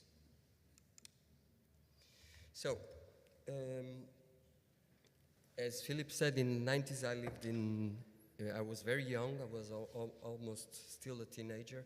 I was 20 years old, 22 or something. And I lived in Switzerland, where I was working with Herzog and Emerson, and I got to know one weekend this incredible building by Aurelio Galfetti, which is the swimming pool of Bellinzona. And I always was very impressed by this building. And then later, some years later, it happened, a beautiful coincidence that I taught in a school in Spain with Galfetti. And in a conference, he showed this building and he detailed the explanation of the building, which I already knew. But what is really incredible in this, among other things, is that Galfetti, with a very simple line, and on the argument of doing a public swimming pool, which in the end is just a tank with water, and with this simple line, he somehow solves a lot of questions in the city, a lot of articulations, and also especially he introduces a new atmosphere in a place with this very simple gesture. So this was always in a very early state of the project, it started to be this very strong reference for my project. It was my reality in a way, and I had to compose this reality with the real state of the place. So, you know, I thought about stressing as far as I could this big program in a limit very near to the railway station to liberate ground in the east to somehow plant a big park, because this area of the city was, as I said, was very rough, was not very pleasant. So in a very early stage, the idea of the terminal started to be infrastructural building with a very simple geometry stressed into the railway line, to liberate the place for a big park, natural park. So this is an early sketch I made on the table. And as you see, I draw this alignment, south-north, which somehow corrects the city elements, introduces a kind of a rule. And then I made another line, another alignment, which is parallel to the railway lines. And in between these two lines, these two alignments, this one and this one, there is this triangular space that would be enough in surface for the terminal. So, we stressed the equipment. We pushed it as far as we could near this existing infrastructural, and then we pushed a new street as far as we could to the east, and in the middle we gained this surface to produce this big natural park that goes along with the topography. So there is this kind of dialogue or this kind of dialectic between this artificial gesture of the architect, which is to draw an alignment which has to do with an elemental somehow process, and use the nature with the topography, which in the end the topography is not totally natural, to make this relation between this new building and the existing elements, urban elements, let's say. So, some pictures, and as you see, there is this very strong alignment from the south, coming from the south, from the light of the river to the north, and then there is the other alignment that is parallel to the trains, and in between there is this triangular huge pavilion which produces the space for the buses. And as you see also here, it's very clear that suddenly this building, that one, and of course this one, turned to be the key, the pre-existing key of this strategy. And then this once lost, this is like being the gymnasium, this once lost fragment of the city somehow is connected to all these structures. And then in between there is this big park, which extends also the existing natural elements. Go, so the building, it's also a typological exercise, which is a very old known typological space, which is the gallery. So the building is a big gallery, which is divided in two levels. And here in this model you can see, in the high level, it's the level of the pedestrian.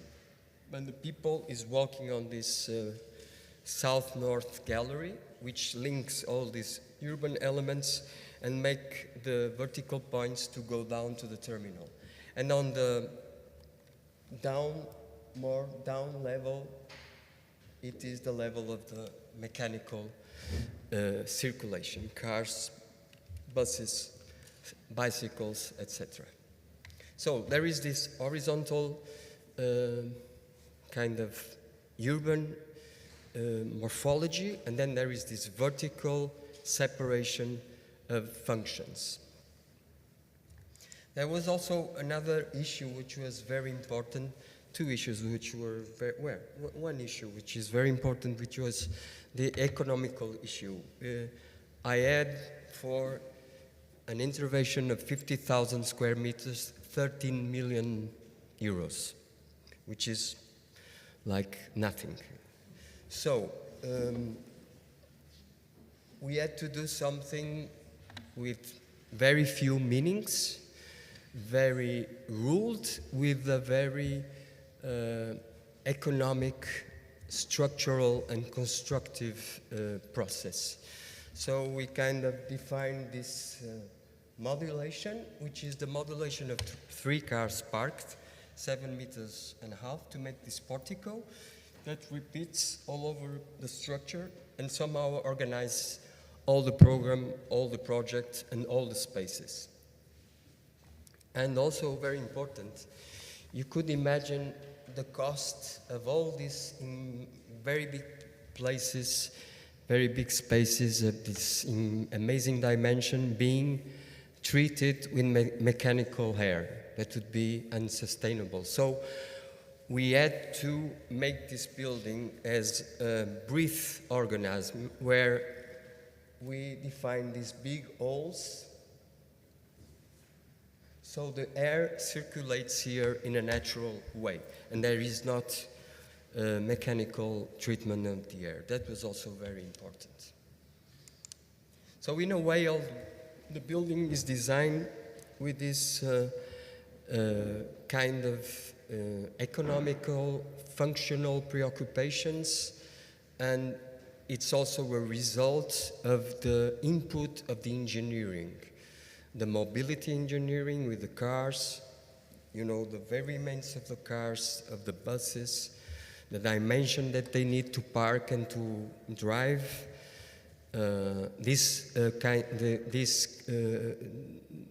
the calculation of this surface of air that has to go inside the building and go outside, and the fluidity of this air, and then to the geometry of the place, or let's say the geometry that the place give us to define the space and the urban strategy. So this is the ground floor. It's a one-way building, so the cars enter in this part and they go out through north, and the cars also. And there is this big roundabout, which is a 20 meters diameter hole that brings air into this building, also here and here. And here, in between the beams of the big hall of the buses, we put it all the administrations and equipments and services of the building. So these are little cameras made out of glass that are looking to the terminal as a mezzanine and looking to the park at the east, and somehow they live with this gallery where people are walking around to get their buses and their cars. Yeah, in this section is very important. You also see here that we had this 20 meters from the lowest part of the plot to the highest part of the plot, which is the level of the railway. We had 12 meters that gave us this opportunity to include here the terminal, which needs a big ceiling. And on the lowest part, we put the car park. And then this big park, natural park that goes with the topography, follows the topography. And here, the services and all this air circulation. And then there is here a technical gallery, but this is the walking gallery looking to the park and looking to the terminal. And then the plan of landscape design, which was in the end the most important plan, and in the end also it expresses the idea that the building at least is like a kind of a surface that is on the back. And what is really important is the presence of this big park in the city. Okay, so I show you some pictures. You see here the entrance, the big hall, the gallery, the triangular space, and these buildings. And here this water pot that catches all the water that is coming with the topography, and it's catched here, and there is this kind of wood bridge that put people on the lowest level of the ground. Well, I show you some pictures. First, some pictures as far as the building was finished. It was with the park still not very grown. But you understand this portico that somehow defines this architectonic structure that at the same time has this industrial atmosphere, but in the other way it's also a very anonymous thing in a way. And then these more recent images also already with the building under with some life with the park growing. But you see in this picture is very clear with the topography and the presence of the trees that the building is like a scenario which is in a second plan, just passing. The entrance of the cars, the park, people, and here the old city.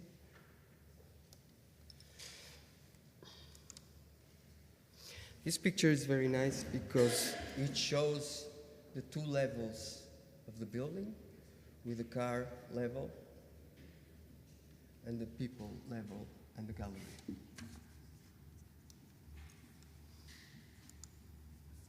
This is the roundabout, which has 9 trees planted.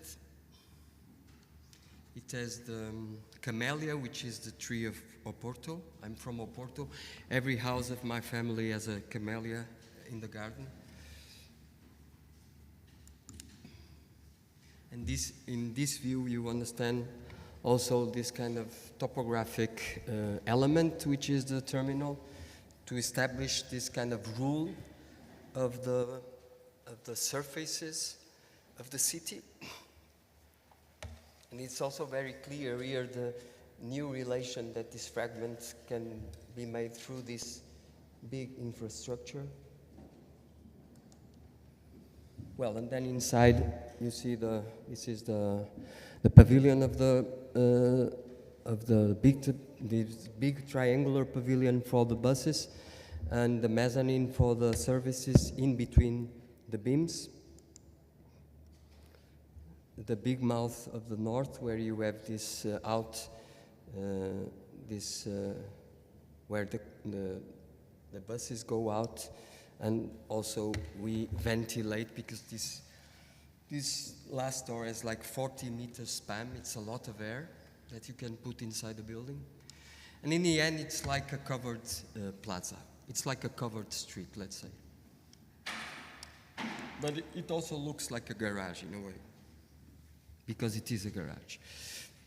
But it has the idea of being, in the end, of being a big public space.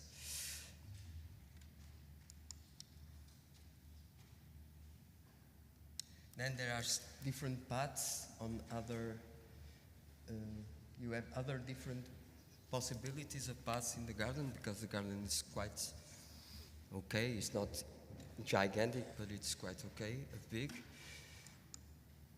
And then the gallery, and the architecture is made out of this kind of repetitive element, which is this portico and this typology, this very classical reference of the portico, but always in this very tense relation with the nature. This is an example of one of these spaces, which is in the gallery in between glasses. On this side you have the terminal, and on this side you have the view to the garden. Yeah, people. If you go there, there's a lot of people on this building. And then I asked to a friend of mine, which is a great artist, Francisco Tropa, to make an intervention, and he decided to put these statues, which are also a classical figure, it's Penelope, the wife of Ulysses, and he put them in this path where people crosses every day, and they somehow mixed with the people which is passing, and they mixed with the structure of the building and with the nature. And on the garden he put these two founts, which are also of the classical myth Danae, and they introduced the idea of water and of the sound of the water, which is very nice on this atmosphere. And then the highest gallery, which is nice because it gives you another level of understanding of the city. You see, the building is very poor. It's just on its bone because there was no means for more. It's just the structure and the infrastructure, the electrics and the water. Yeah, and then there is this north bridge that goes to the little palace that I decided to rebuild. And this is the lake of the water, where the water is drained, and with this wood bridge structure. Yeah, and in the end, you just see this, the building is much bigger, but in the end, you just see this kind of skeleton that organizes the urban space. And to finish, I will show you what I propose for this little palace that I could even throw down, but I decided to keep the building. It was extremely destroyed. Inside it was totally destroyed. There was no more, even no memory of his history. It was only the morphology of his main structure, which are the stones. So this is about a new function on the building, a modern function. I proposed that it would be an office building to the administration of this big equipment, and they are moving there now. So it was an idea that the municipality accepted. So this is the state of the building, which was very bad, very transformed.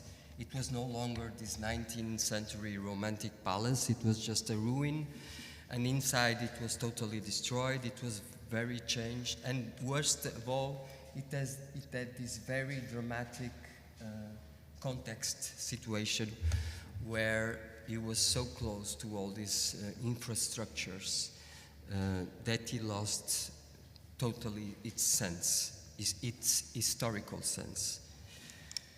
So I proposed that this building could be this extension of this park where you come out from this bridge, and I throw down all these walls that were around the building, but this I couldn't change. The highway, the railway, this ugly staircase. So I just tried to clean somehow this landscape, make it as an extension of the new park, and to give a new utilitarian and functional sense to the building.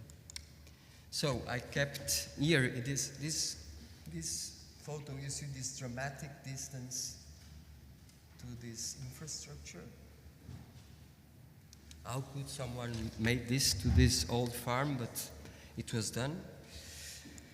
So our strategy was to keep what was really powerful in the building, which was the stone walls. We kept them all. We didn't touch them at all. And we put it an inside structure, very light, made out of masonry, which would sustain an horizontal structure of wood to make the ceilings and the floor plans, and turn it into a utilitarian building. These buildings from the 19th century, as you know, were only used in the first floor, which was the piano nobile, let's say. And this ground floor was always used for storage and animals and all that. So they didn't have a staircase inside or bathrooms. So we had to make this new staircase, the bathrooms and an elevator for handicaps, because this was the entrance to the house for the second floor, for the first floor, because the ground floor was only working storage places. So you use the space as it was to make this kind of rooms. It's a succession of rooms, and to work, it's like an office building in open space. And this was the only room that was kept as it was in the 19th century, and with a big effort, we tried to keep it. It had a very beautiful plaster ceiling, and we had some success to keep it. Then there was the church, the little chapel, which of course there was no longer a cult, so we decided to turn it into a little auditorium for meetings for these people, which is working here. Yeah, so as you see in these drawings, what these drawings show is that what we kept as essential was the stone elements of the morphology of the building, and all the rest, in a way, it's like a new building, a new utilitarian building, demanding the new regulations of thermical, everything for an office building. So he has this very dramatic situation with the highway, which somehow is kind of surrealistic. If you imagine that this was one of these English old farms from Porto.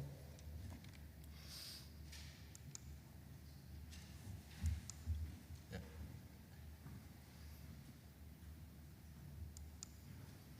You see this? So the dialogue between this infrastructure and these elements and all the building, we rebuilt this fountain here. And we teared down the walls so we had some space to breathe. And we didn't touch the outside walls at all. We didn't touch.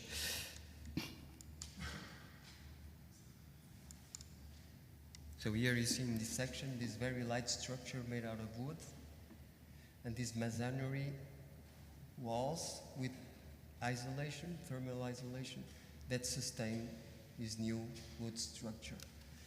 So it's like a light box structure inside this old stone structure.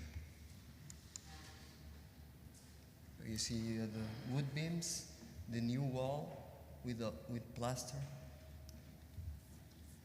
the new staircase, and these are the rooms, which are just an open space with the wood structure and the old windows as they were.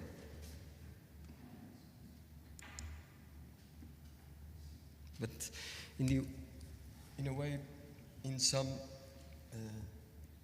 details, it still has this memory of this old English farm that was once.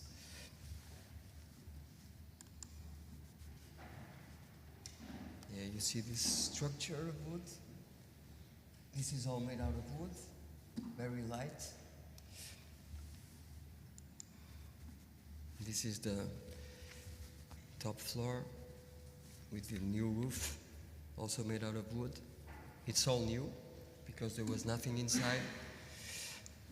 And here you see the old room that we kept, the elements that we could kept, which is this, beautiful.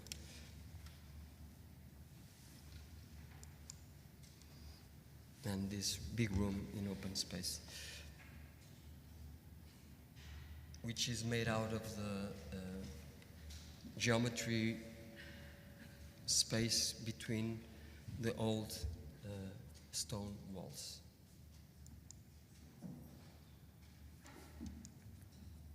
And here you see the chapel was here on this level, but when we arrived there was this floor was destroyed, so we realized that this space had some potential.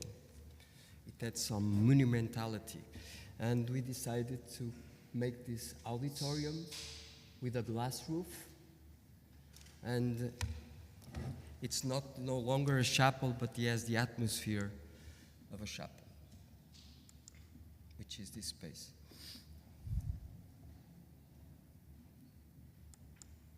You can also walk directly to the auditorium coming from the terminal, from the garden.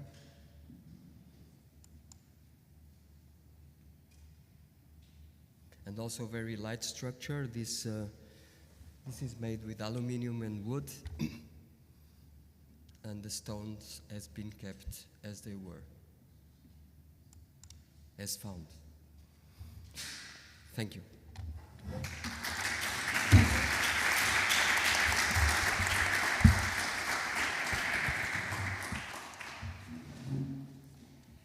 Thank you very much, Nuno, for this presentation. We would now have a moment to discuss, and I would like to invite you to ask questions. I will start with the first question, then I will just point into the audience and say you. It's like in a circus. Where you always have to avoid to be in the first row, because you never know if somebody says you, and then you have to hold your head under the foot of an elephant.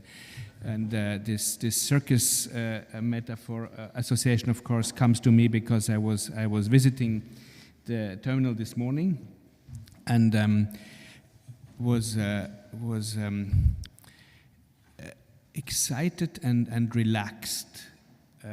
Both. I'm always a little bit afraid of bus terminals because you have to be very careful not to be run over. You are disoriented. It's too hot. It's too dark. It's pickpockets. You miss the bus. So it's kind of a place which generates nightmares even while you're still awake. Huh?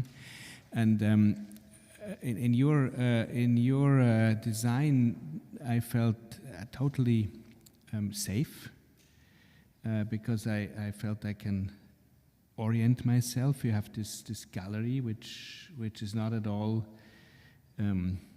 frightening, because you can kind of see what's coming. And I also felt that the pedestrians, the people waiting for the bus, the people luggage, they all felt quite relaxed. It's easy to orient, and it's also very relaxing that you have this small park which is there if you miss the bus or if you have to wait for the bus. And in a way, the buses are also happy. They have their space. They can take their rest. They come out of this hole and go into the hole. So it's a feeling as if this had been a landscape which had been always used for this cohabitation of buses and pedestrians and cars. And then I wondered, how do you manage this side about the joints, this moment where one movement turns into the other? No? There is different changes of scenery, changes of space, changes of movement, direction. How did you decide where this is, and how did you design those? Well, thank you for your beautiful description of the building and critique. It was very nice. Well, these joint moments. Well, the building doesn't have detail, let's say, because there was no chance for detail. But I'm an architect who loves details, but in this building I couldn't achieve it. So, in a way, the detail of the building in its scale, which is another dimension, at least for me, because I'm used to do smaller buildings and houses, I think that the detail of the building is this kind of moments where the building somehow has this, I didn't say changes, but kind of subtle movement. Because in a way the building is a line, and then there are these kind of little moments, the accesses, the elevators, the staircases, these kind of little moments where the alignments move to, and they move because they have to adapt to the detail of the topography, let's say. Because one thing is your gesture in the drawing, which can be like a very abstract and continuous movement, but then when you go to the process of the execution, you then have to be very rigorous and to somehow understand where these gestures has to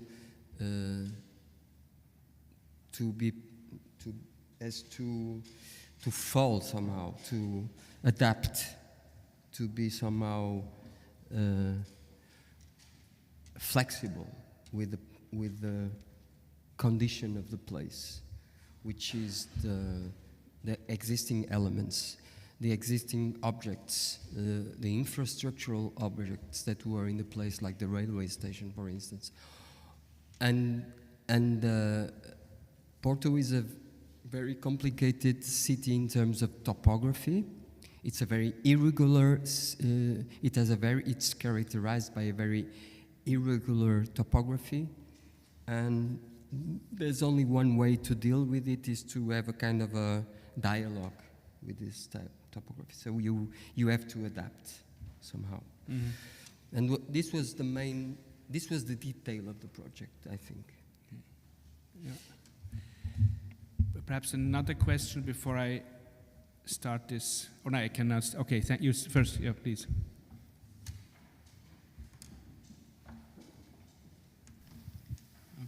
Okay. Why the exit of the cars is in the entrance of the buses? Why the exit of the cars is in the entrance of the buses? Yes. That's the question. Yes.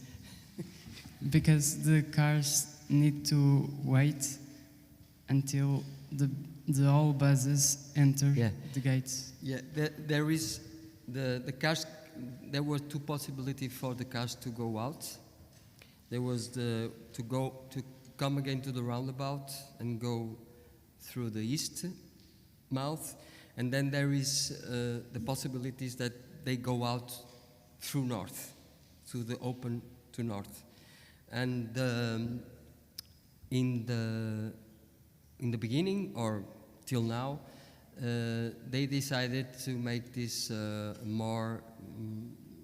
The administration of the building, and it's something that I don't control, decided to use the east roundabout, and now they are going to change so the cars go out through north, so they don't conflict with the buses, because the building had an increase of use of 200%.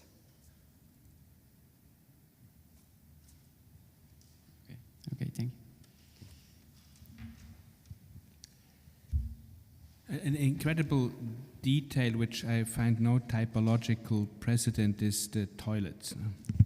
And toilets are usually not the most pleasant place in bus terminals, but I found that you approach them, and then there is a glass wall where you can see the sinks. And behind that there is the toilets, which then kind of go to the bus area. And when I was approaching the toilet, there was a lady kind of walking into the men's toilet, but then her friend could kind of signal to her while she was already in there that she was at the wrong place, and she could kind of come out again. So the whole procedure was not embarrassing, but kind of transparent, like a little theater place. Is there any? How did you get to the idea to arrange the toilets like this? Well, my idea was that my idea was about this. My idea about these places, about these spaces that are in between the beams, which are once toilets, once a cafe, once an administration room, once a storage room, once whatever, is that they would be treated in a homogeneous way. Which is to say, transparent with same dimension, and people will pass, and independently of the function, they would have always the same kind of architectural and space expression. Please, Andre. Hi, thank you for your thorough explanation of this project. It was really enjoyable to watch. I especially like the reference to Galfetti and the idea of that line bringing simplicity and clarity to an otherwise chaotic urban situation. I really enjoyed that reference. I have a question that is admittedly somewhat marginal to the project, but not entirely. It's still pertinent enough to ask the question.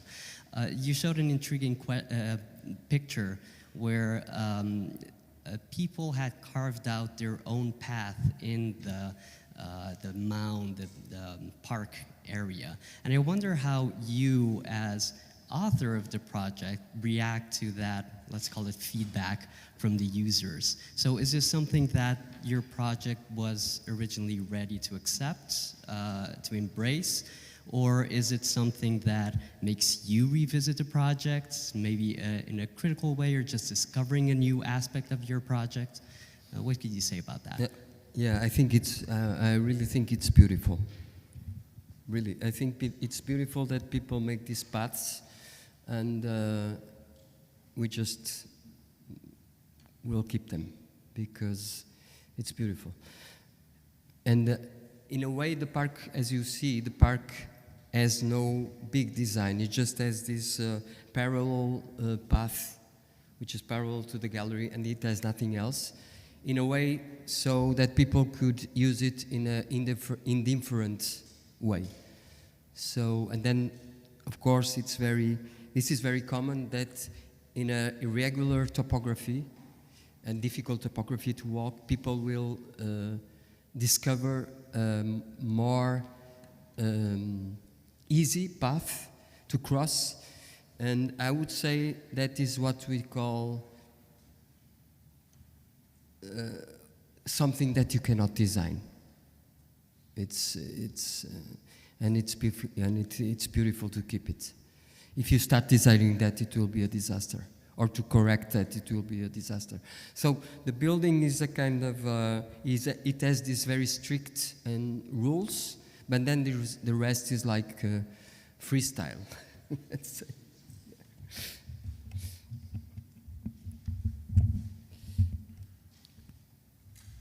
The roof, the triangular roof of the bus area is kind of a terrain vague. No, it's also it's close to the railway tracks.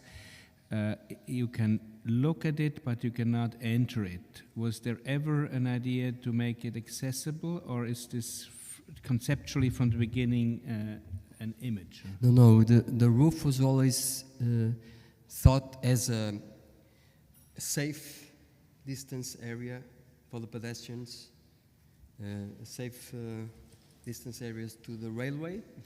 So you can see it. It has this atmosphere that continues the park, but you cannot go walk there. Mm-hmm. It was always thought as that. It's like this safe distance, but with a pleasant look. Mm-hmm. Mm-hmm. And of course, the budget was limited, but the rotunda is obviously also an essential element because it brings light into the lower level and it takes away the cave atmosphere. Was there ever an attempt to have a direct access in the rotunda for pedestrians, or was it always like a fountain where you can look in if you wish?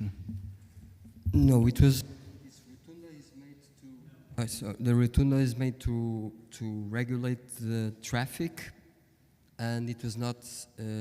It's also a place to look and to put air inside the building, and to put a natural light inside the building,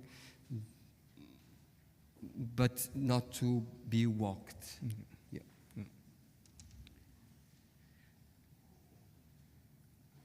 Do we have time for more questions, or is there a break, or I'm lost? 10 minutes more. You. Tom. Yeah. Now we are going to oblige them. Thank you, Philip. Maybe I'm going to recycle a question from earlier on, because it's actually one that I wanted to kind of throw into the next session as well. It was, I think, somebody at the back there quoted 10. So we're trying to tie the whole thing together. Reinforcing the territory with form, which was the comment that was attributed to you. And I was wondering whether that's something, whether there is an element of kind of, let's say, or a shared value in that statement. It seems like it could apply to your project just as much as it came from 10. The kind of the reinforcement of the territory with form, the line, the kind of topography. And I was wondering how would you pick up that thought and describe it in relation to your project?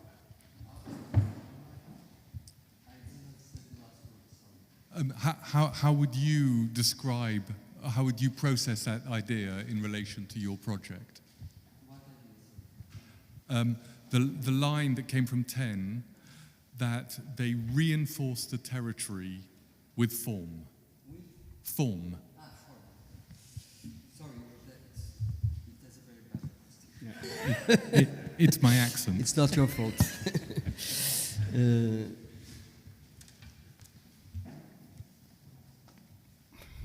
Well, I would say that is the main question of architecture, no? It's to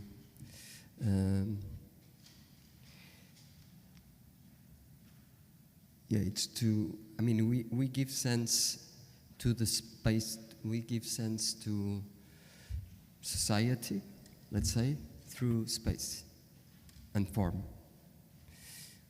That is not to say that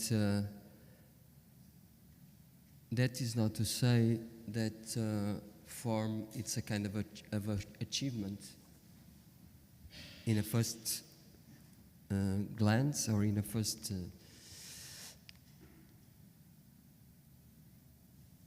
it's not the first achievement, let's say, but it's a consequence of this process of giving a sense to the city, the space, and to people. So, but yeah, I think in a way it's the architectural process and its main goal, I think. Doesn't mean that we achieve it every day, but we keep trying.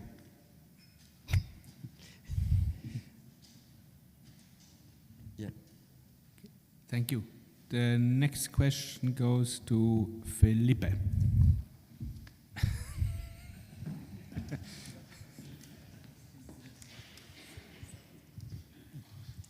No, I'm going to ask a question that I already asked Nuno in another place, but if you had more money and you had a chance to detail more, what would you detail more in a building like this? One what? You said that there was no money for detail. Ah. If you had the money for detail, what would you detail in a building like this? If I had, I'd make these bricks in stone. In granite. Really. If I had money, I would have made these bricks in stone. In granite. Grey granite. But I had no money. I had to make it in cement. No, because there is another thing which is important here. It is a typological thing, which is, you know, for me, Porto is the grey city, is the grey and black city. It's my memory of the city. And now with you know, this tourist thing is turning into a colorful kind of crazy thing that I don't recognize my own city. So the building had to be grey. So, but I would like to make this grey with the stone, with the city, which is the granite. So my answer to your question is, if I had money, I would make these blocks made out of grey stone, granite.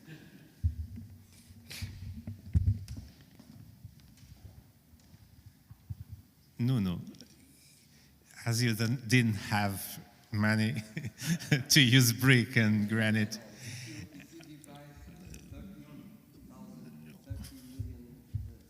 Okay. If you divide 13 million, make this exercise, okay. Divide 30 million euros through 50,000 square meters. Yeah. But you were, of course, your reference was the Galfetti's project, that line that connects several different episodes. Here, because of the materials too, there is some reminiscence of the Caesar's aqueduct in Évora. Is this something that I was making up, or is it also a reference for you? Yeah, it was. Especially when especially at the moment that I realized that I didn't have money to use granite. Then I looked at this beautiful aqueduct of Caesar, and I said, okay, we can use these cement blocks, and it will be beautiful. It will be poor, but people will remember this aqueduct of Caesar, which is nice. It's a good reference. Yeah, of course. But it was a second moment. It was in a second moment. Yes, of course. And thank you for the question. You will get one, but I would like to first ask my former doctoral student, Luis, who wrote a beautiful dissertation on La Promenade Architecturale in James Sterling's work. So, Luis, what would your question be? I know you tried to escape because you probably knew that I was going to ask you.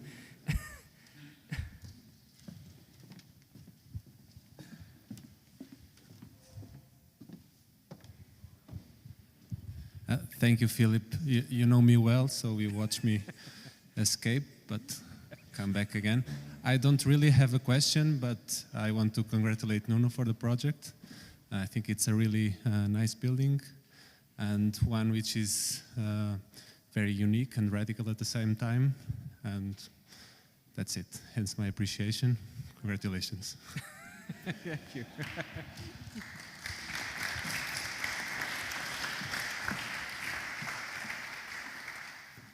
Thank you. Shall we have one more? Or no? Okay, this is just a perfect conclusion. Many thanks again, big applause to Nuno for this wonderful project. Thank you so much.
So, thank you very much for coming back.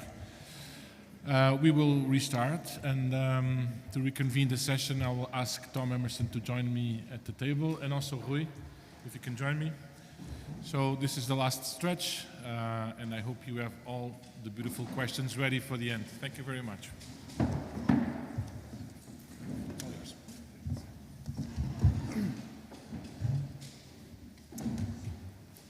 Yes, thank you all for returning. I just wanted to add another note of thanks to the introductory remarks earlier on. I was reminded, because I have a very nice bag, that this event is supported by Panorama, who also, we just want to say thank you and for a wonderful lunch in Matosinhos in their factory. Which is actually quite an amazing place, designed, new building by Souto de Moura, so well worth a visit. Another architectural reason to go to Matosinhos. I know that Nemanja now must be the only architect alive who has been to Matosinhos but has never seen Caesar's pools. That's a very rare.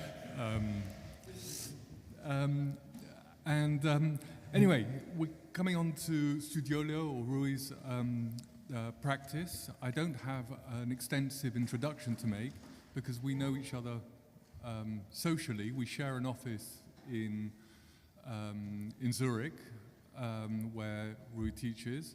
I know that he was educated in Coimbra, which is, I think, one of the other really important schools, or the ones that is really kind of in our consciousness outside of Portugal, notably people like Paulo Providencia, who I believe taught you, another amazing architect from this city. And I just had to ask Rui where his practice is actually based, because I didn't know. I think Rui is one of these architects who really embodies this kind of bridge between Switzerland and Portugal, which I mentioned earlier on, and I think hopefully we'll be able to try and tease out what that really means in terms of architecture over the next 45 minutes or so. Yeah, and I think I'm finding this, it's a great honor to be able to kind of share the platform with Rui, particularly in teasing out this thematic exchange, this sort of between Switzerland and Portugal, as an outsider to both. And I think that that's somehow also interesting, because I'm neither Portuguese nor Swiss, but somehow feel connected to your work and actually all the Portuguese architects, but also to 10. So Rui, over to you, and let's see how, what was the line again? How you reinforce the territory with form. Over to you. Thank you, Tom. Thank you really for the introduction. I also want to thank the present friends, and also, of course, to General Consul Gonçalo and to Joanna for inviting me, and also to the University of Porto to host this event. I must say that, like Tom said, I'm a student from Coimbra and from ETSAM in Madrid. I never was a student here. I also never really taught officially at this school, but I had the pleasure to spend several summers here teaching at Porto Academy, and it was always a great pleasure. Today I think we are here to symbolize this connection between Portugal and Switzerland, and that event was always a bridge to several cultures, and it was extremely important to me. I had the pleasure to teach with several Swiss architects, so I like to imagine schools as open spaces where we meet and where we enjoy the idea of being architects. The lecture is somehow divided into moments. One I will read. I hope it's not too annoying, but after these two previous beautiful lectures, it's maybe like a kind of a moment to have a nap. And then I will show 3 projects. And also, contrary to the previous lectures, none of these projects is built. 2 are competitions that we lost, and 1 is a project that will hopefully start to be built soon. First, before I actually start, Tom was asking about this idea of being a Portuguese architect in Switzerland, but also of being here. And I must say I moved to Switzerland right away after graduating, so I never really worked in Portugal before, and to be a Portuguese architect in Switzerland was always quite well seen. I must say that the way I was taught and prepared, it was quite welcomed. So I right away discovered that to be a Portuguese architect in Switzerland was quite good. Now that I'm oscillating between the two countries and most of the practices actually occurring in Portugal, I'm still to understand what does it mean, my Swiss experience here. So I don't know yet how valuable it is. And I show you this disc from the kind of quite known singer Roberto Leal. He was a Portuguese born in Portugal, but his parents immigrated quite early to Brazil, sorry. And he always said that for him it was super strange because in Brazil everyone would say that he was Portuguese, but in Portugal he said that he was Brazilian. Sometimes I feel a bit like that. So in Switzerland people tell that the work I do is quite Portuguese, and here people say that my work is quite Swiss. So maybe it's something to also discuss after. Maybe you, Tom, that are not Portuguese or Swiss, you can tell me if my work is more Swiss or more Portuguese. So ways of working, just put this a bit like here, ways of working.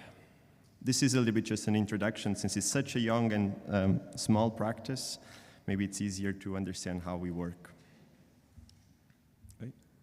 Yeah, so we could say that the work we do fundamentally seeks to combine two aspects, the development and exploration of the relationship between landscape and the built environment, as well as the fusion of the physical and immaterial heritage of the site where the projects will unfold and its connection to the history of architecture and art.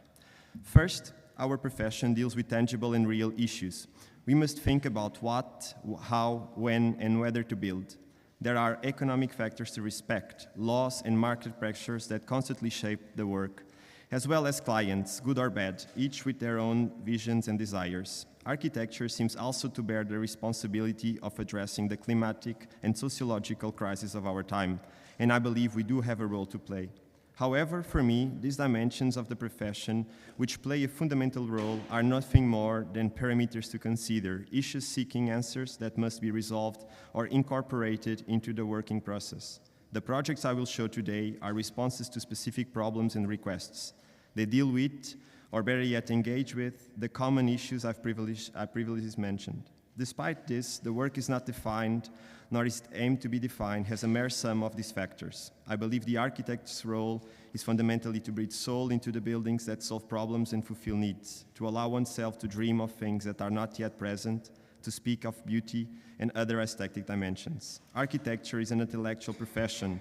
There's no architecture without ideas. There is no architecture without a story behind to tell. The work we develop tries to consider both interior and exterior with equal attention, housing the context as a defining element of the project, but as part of it. Perhaps attempting to shift the very Portuguese paradigm of the solution lies in the site to the site is part of the solution. Lightning Field is an installation by the artist Walter de Maria from 1977, which we believe exemplifies this premise that underpins our practice. In the site, west-central New Mexico, numerous thunderstorms occur, especially between May and September, at a rate at about 3 to 30 in days. A composition of 400 polished stainless steel posts arranged in a rectangular grid and spaced regularly rest in a highly horizontal landscape. The geometry is, of course, a fundamental part of the piece.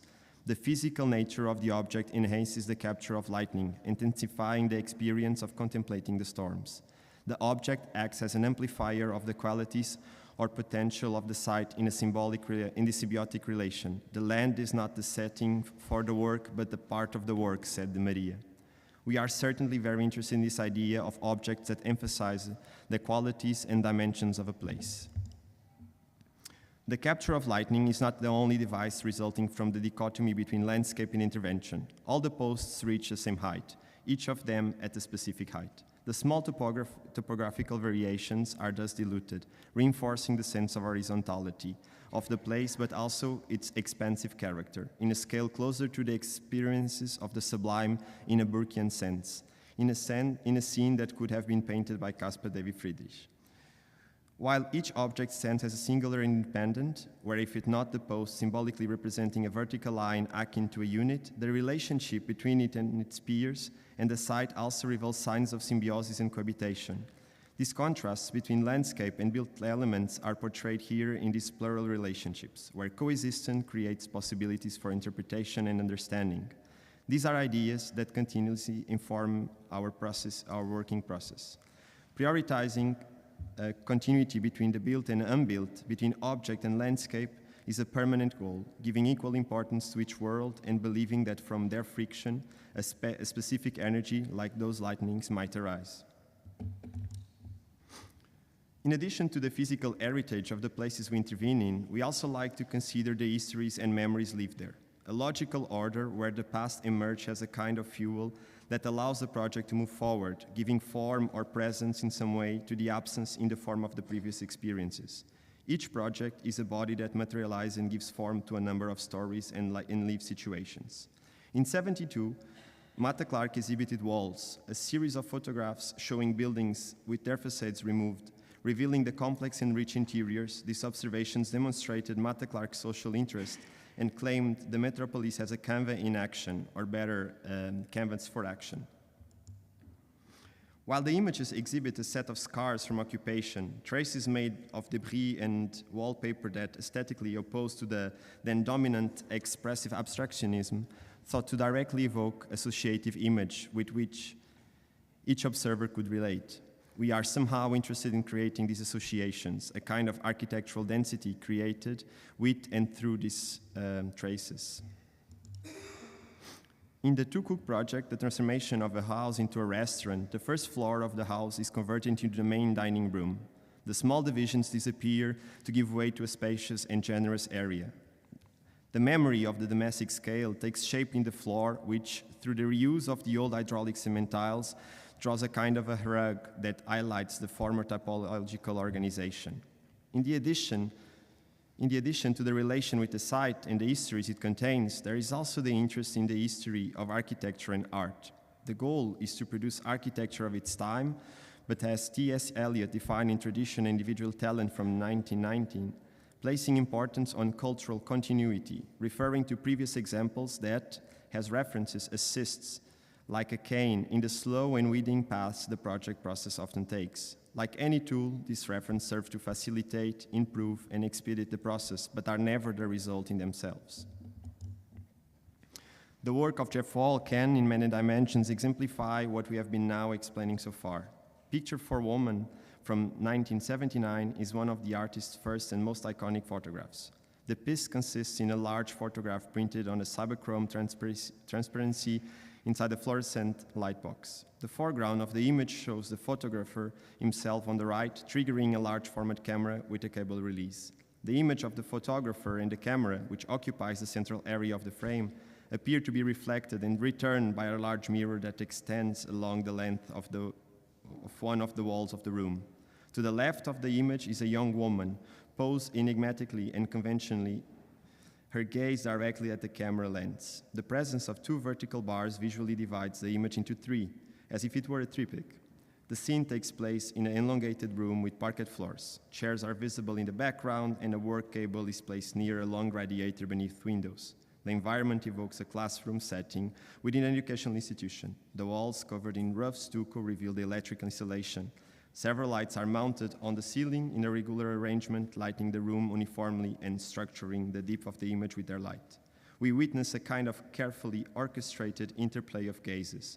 The photographers, who activates the shutter, the woman who poses and looks directly at the lens and thus at us, and the gaze of the camera positioned on its tripod in the center of the image. We are particularly interested in how, with this photograph, Wall begins to make explicit references to some of the most famous examples of the 19th century classical painting. This image, as the author states, was inspired by Manet's painting Un bar au Folies Bergère from '82. In this painting, we see a barmaid behind the counter during a night at Folies Bergère. A mirror behind her reflects not only her image, but also of the audience and the artist who stands on the opposite side of the counter, to the right of the painting. Wall's work is rich in these relationships between the result and a series of references or tributes, as João has called them at times. This interest in what precedes us, what we admire and what we learn from, is not something that should or could limit or constrain our practice. We are interested in ensuring that the work we develop can correspond to contemporary questions, adopting an expression of its time. In this sense, returning to Picture of a Woman is interesting. From a social-cultural standpoint, and following G.F. Xavier's interpretation, Picture of a Woman problematizes the man-woman relationship. However, this relationship is not told from the perspective of the alienation of the Parisian bars at the end of the 19th century, as in Manet's painting. In fact, Folies Bergère was a place of luxury, gallantry, and prostitution, reducing the woman to an object. On the contrary, in Wall's photographic painting, the camera itself occupies a central place, assuming the position of the female model. The man's gaze is directed toward the woman via the machine, leaving the man at the service of the latter. The woman, for her part, turns her back on the photographer, her gaze direct at the viewer in independent attitude. She's an actress, a performer, a conscious protagonist of the scene, and not absent as in Manet. Thus, the work acquires an educational vocation. It shares with us, through the artistic tradition of representing women, a role that evolved through the 20th century in search of independence and autonomy. Similar situations are not also, of course, unfamiliar to the discipline of architecture itself. Mies van der Rohe, despite yielding of the temptation of classical interest, displaying the admitted fascination he had for Schinkel Doric columns, ended up inventing a cruciform column that he managed to refine. The composition of an assembly of 4 corner profiles covered with mirror chrome on one side recalls the discipline's tradition in one of its most fundamental elements, while simultaneously negating it through the mirrored reflection, making the column disappear. All of this made possible by contemporary possibilities and giving form to pertinent artistic questions. The column was dear to him, but it was necessary to find a contemporary form for it. In this journey, through Wall's work, helps to demonstrate an ideological position. We are also interested in understanding how these ideas take form and what the physical dimensions of the resources we apply in our office research are. The context in which our work develops accepts the economic limitations of commissions, embraces the energetic crisis constraints and the natural elements not as obstacles or limitations, but always as opportunities for design. Thus, there are no materials that are more or less noble, nor resources excluded a priori. Everything can be valid if there's an idea behind it, and at a time when manual construction seems less prepared and capable than in the past, it seems more interesting to look in other directions rather than insist on a language limited to a few interpreters. In this sense, we are drawn to the work of Filipe de Barlo, who employs everyday materials in her sculptures. Barlo began experimenting early in her career with sculptural potential of non-traditional materials such as fiberglass, resin, fabric, paint, wood, plaster, concrete, cardboard, stripes, or fabric, or even colored tape, former extraordinary handmade structures that expose a stunning variety of new sculptural forms. This departure is an opportunity, but also a reflection of the context in which the artist operates. For us, the form it takes and the figure itself are of greater interest than the material or the program. Materiality is merely a way to physically realize an idea, and we reject any material fascism. Painting a sky in blue can be as a physical act as suspending a ceiling. We could therefore say that construction nostalgia is for us of little interest. Again, there is no architecture without ideas, so not every construction is architecture, and not all architecture is already built.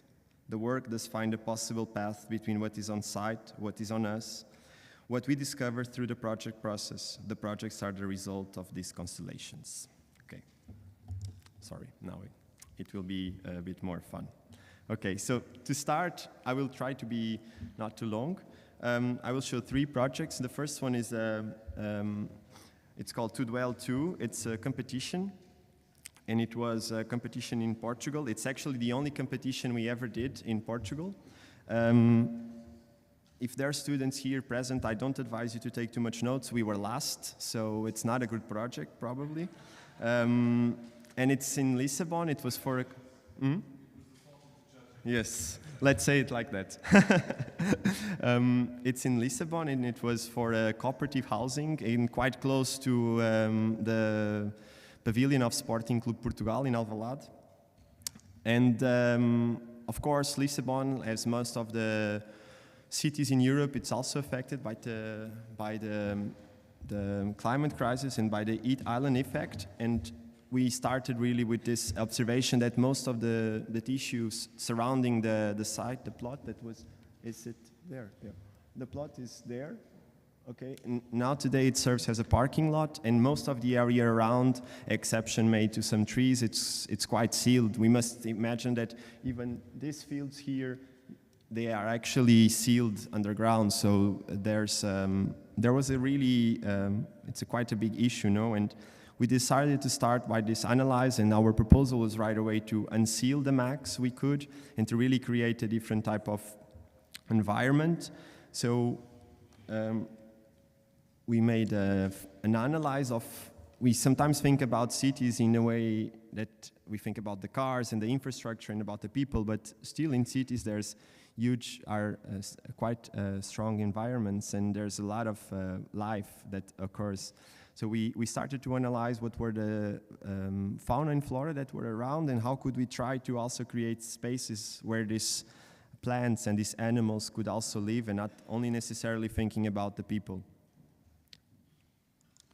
So we decided we'd return to a project that, of course, is quite dear to everyone, and what we thought it was quite interesting was in Unité d'Habitation de Marseille, it's still a quite sustainable project. It's a bar, it's set between two quite strong gardens, cross ventilation, you have both views, you have light coming from both sides. So for us, it was quite clear right away, because of the plot situation, that we would want to create two gardens where the house, so no matter in which division of the house you would be, or the apartment, you would always have a kind of a green background. So this is what we proposed. Here you can see in the outside we really proposed a garden, and on the interior of the courtyard we could not, of course, because of the parking demands, we could not have big trees, but we proposed a kind of a recreation garden where some smaller trees could grow, and we recovered all the water of the rain from this point that we could then later reintroduce in a more complex system that I will not explain you because it takes too much time, but we could reuse the water inside of the house. So here you see our main decision was to push the entrance of the parking lot to the down of the building, also to create all the parking spots for the city in the lower area, and then we could really somehow occupy the northern part of the plot with a garden that it's still public, that it's for the community. And that is then in relation with the public program that we proposed, the cafe, and then inside people could have their own garden for recreation, and where water gardens were also proposed, and also with fruit trees. So here you can more or less see the implementation. And the site was quite particular in this sense. We were ending the block, so this courtyard would stay open. We were not allowed to open any windows to the northern part, so it was an east-west building. But at the same point, nevertheless, and sometimes law is a bit unfair in this sense, we think, we cannot open the windows but in the northern facade, but it's actually the facade that it's more perceived, because it's the one that you have always more distance to look at. So this was a quite strong theme for us, because somehow it seemed quite and lost opportunity first, but also negligency to not really draw it properly. And although it was, so we are always aiming to try to make something that has a certain freshness, but also that it somehow relates to the site and to the culture. So we were looking a lot to the culture of the tiles. First, because it's of course something that in Portugal there's a quite tradition on the production, and there's this beautiful book from José Carlos Loureiro about the tile, and not a bit far, but still in the same city, still in Lisbon, there's this project Raços Bragança that we always liked it a lot, not necessarily for its form, but Lisbon has this beautiful light, and the tiles have always this capacity to reflect light in different ways, if the light is higher or lower, so the facade would also change a bit. and also the way that the stone that absorbs more light could then mark certain elements on the facade. So that's what we propose. The building that it's on red, it was an existing building, and it had these projected bay windows. We really took this as a kind of an element, and we continued it.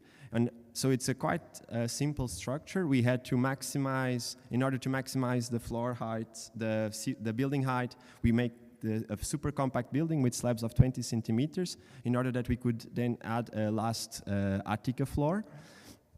But nevertheless, we thought that we took the theme of the bay window, but the small building was not strong enough to conditionate our the organization of our floors. So it's a bit like a painting. You know, you have stripes, and sometimes the stripes are matching and sometimes are not matching. On the ground floor, the tiles were not blue, were yellow in order to mark this idea of the entrance in the Café Bicicleta. That was our proposition, a cafe where you could repair your bike, also somehow trying to awaken for the idea of the sweet mobility in cities. Returning to the facade that we were speaking, no? So when you have to make a facade, and Cesar has so many lectures and so many texts about how to open a window, and he used to explain how fascinated he was by looking at Adolf Loos' plans and the way he thought that the window could be open. It's also more hard, or at least is a theme. How can you make a facade when you have no windows, when no one really cares about it because it's somehow a blank facade? And how could you still transmit something? And then for us, it's a painting that it's quite important at the practice and that we love a lot, from Frank Stella.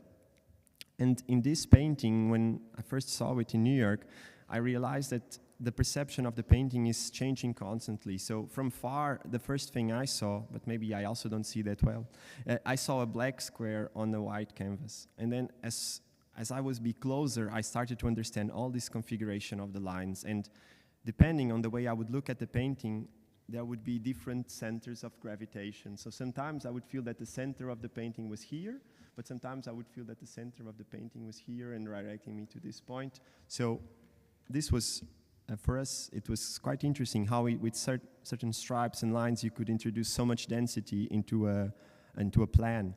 And so we tried to somehow start to work with it.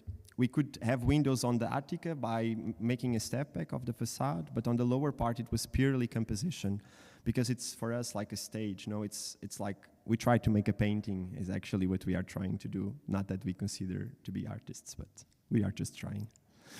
And this is the facade we proposed. So there's like fake windows.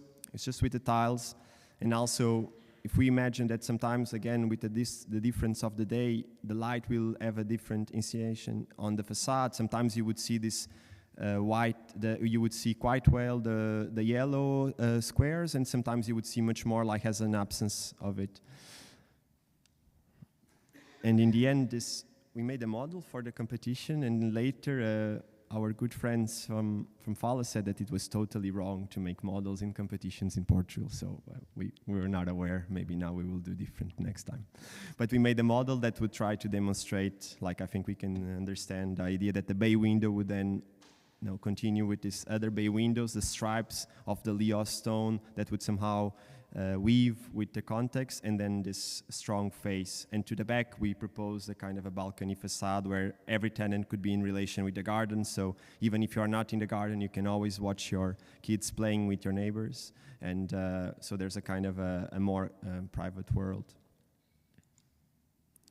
Then we also know that this is something that it's maybe probably common in Portugal, in Switzerland. You don't win competitions with facades, you win competitions with floor plans.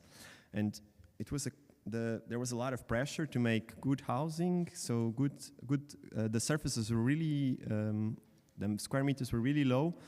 So it was an invitation for us, and it's the first project of a series that then investigates this. How can you make a house, or how do we understand space? And we realized that the measure of space is not necessarily the perception of space is not necessarily a rational one. It's not necessarily according to the amount of square meters, but it's according, in our perspective, to two main things.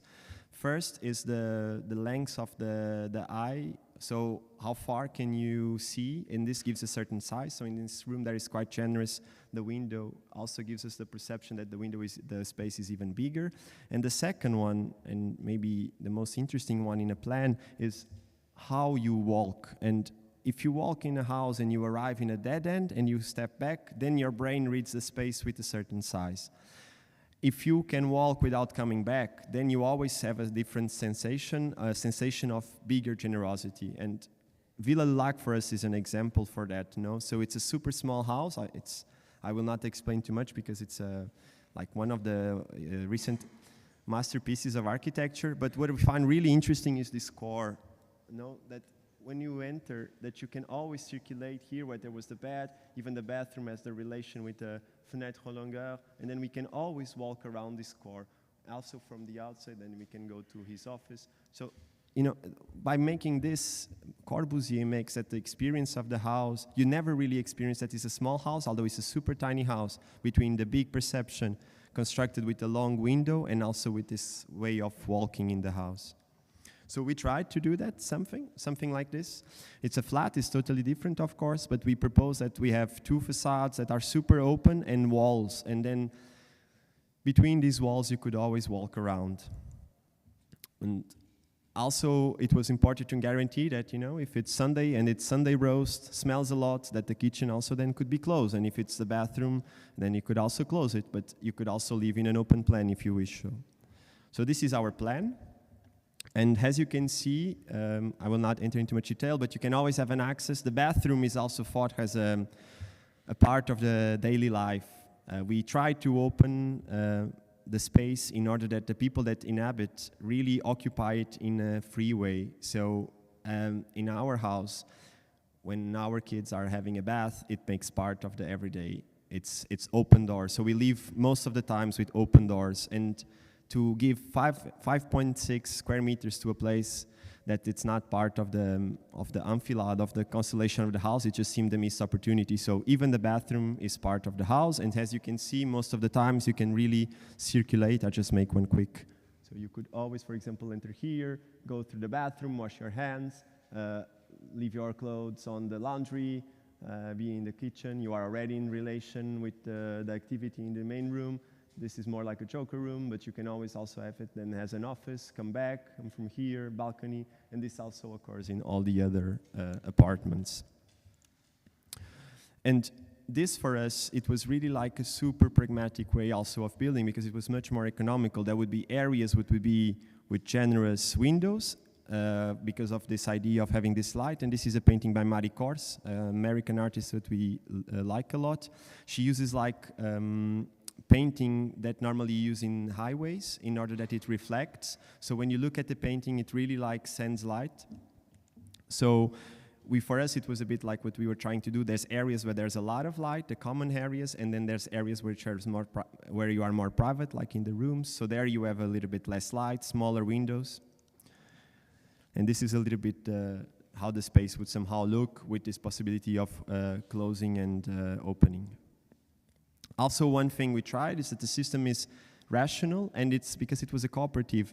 We tried that it's possible that the conjugation or the constellation of the flats change. So this is a little bit the possibility. So you could always still, if, for example, you would need this room and this flat is as one room available, then you could put a door and have it for yourself. So all these are, you know, you could have like 1, 2, 3, 4 T2s, but you could also make studios. So because it was a cooperative, it would be possible to negotiate this. And if you live with if your kids leave the house and you no longer need so much space, and you could also reduce the surface and also the rent by doing this, and also giving the possibility to your neighbor to have more space.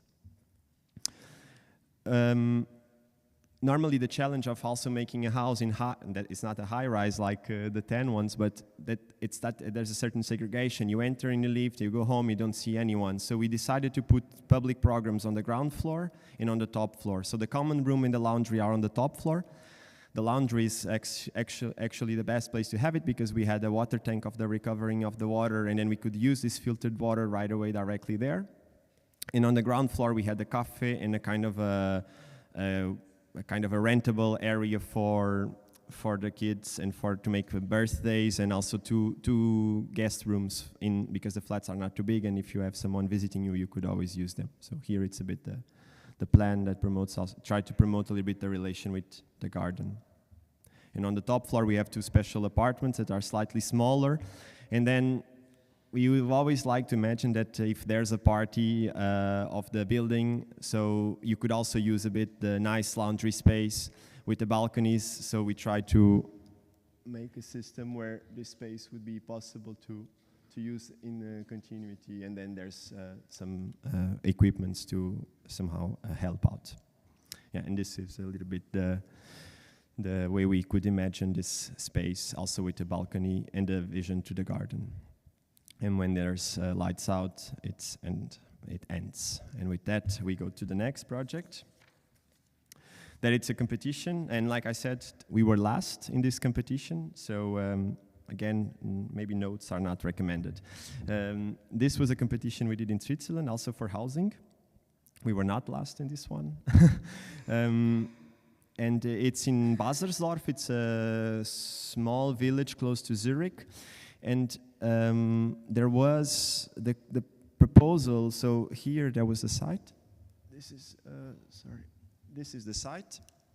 And it was a house where a priest was living. And because the community could not really afford to build a new house for the priest, it was super degraded, it was no possible to keep it. We asked for the plans, the existing plans, in order to try to make something, but it was impossible to really work with the existing house. So in the solution they found economically was to make a bigger building where the priest would then get one of the flats, and they would use the other 5 flats that would be sold as an investment to pay for. So they would take that money and then pay for the house of the priest. And in the site there was, it was a super beautiful site. There's a forest on the top, and there was these 4 beautiful trees that were recommended to keep. And we decided not only to keep those 4, but to keep all the trees on site. That was the premise of the project. Because we could not keep the house, we decided that the trees would be our starting point. That would be our material to work with. So we liked it to imagine how, like I was explaining in the beginning, how could we make an architecture that necessarily does not come to impose itself, but also valorizes what's on site. And we like a lot this painting from the Austrian painter Klimt, where you see this, it's a restaurant close to a lake, and where we really liked this painting because the house sits on the middle. So somehow all the green and the lake reflects the green, somehow everything gravitates around the house, which also gives a quite big importance to the house. At the same point, without the house, we wouldn't perceive the scale of the trees, we wouldn't perceive that there's a lake because there would not be a reflection. So the house, again, a little bit like compared to the work of Di Maria, at least in my point of view, acts as a catalyzer, or has a kind of a way to reinforce the quality of the nature. So we wanted to do a house like that. Not running also always from architecture, to go around the tree was super important, and this is one of our favorite projects from Exognemieron, the plywood house from 85, where they make this extension of this house and the super simple building, and they really fold. It's almost like the tree would push the house. So the nature is not adapting, the house is adapting to the nature, to the conditions of the site. And this seemed, according to our will of keeping the trees, this seemed a quite interesting strategy. So that's what we started to try to do. We started to imagine how the house would fold around the existing trees. And as you can see, this is a bit like the site plan. And all the trees, we drew all the trees of the site as the Nemanja tree. It was an homage. And you see all the trees now are exactly where they were. And then the trees are folding 2 times the house. So it's a simple square, rectangle, and then it's folded on the corners by these trees.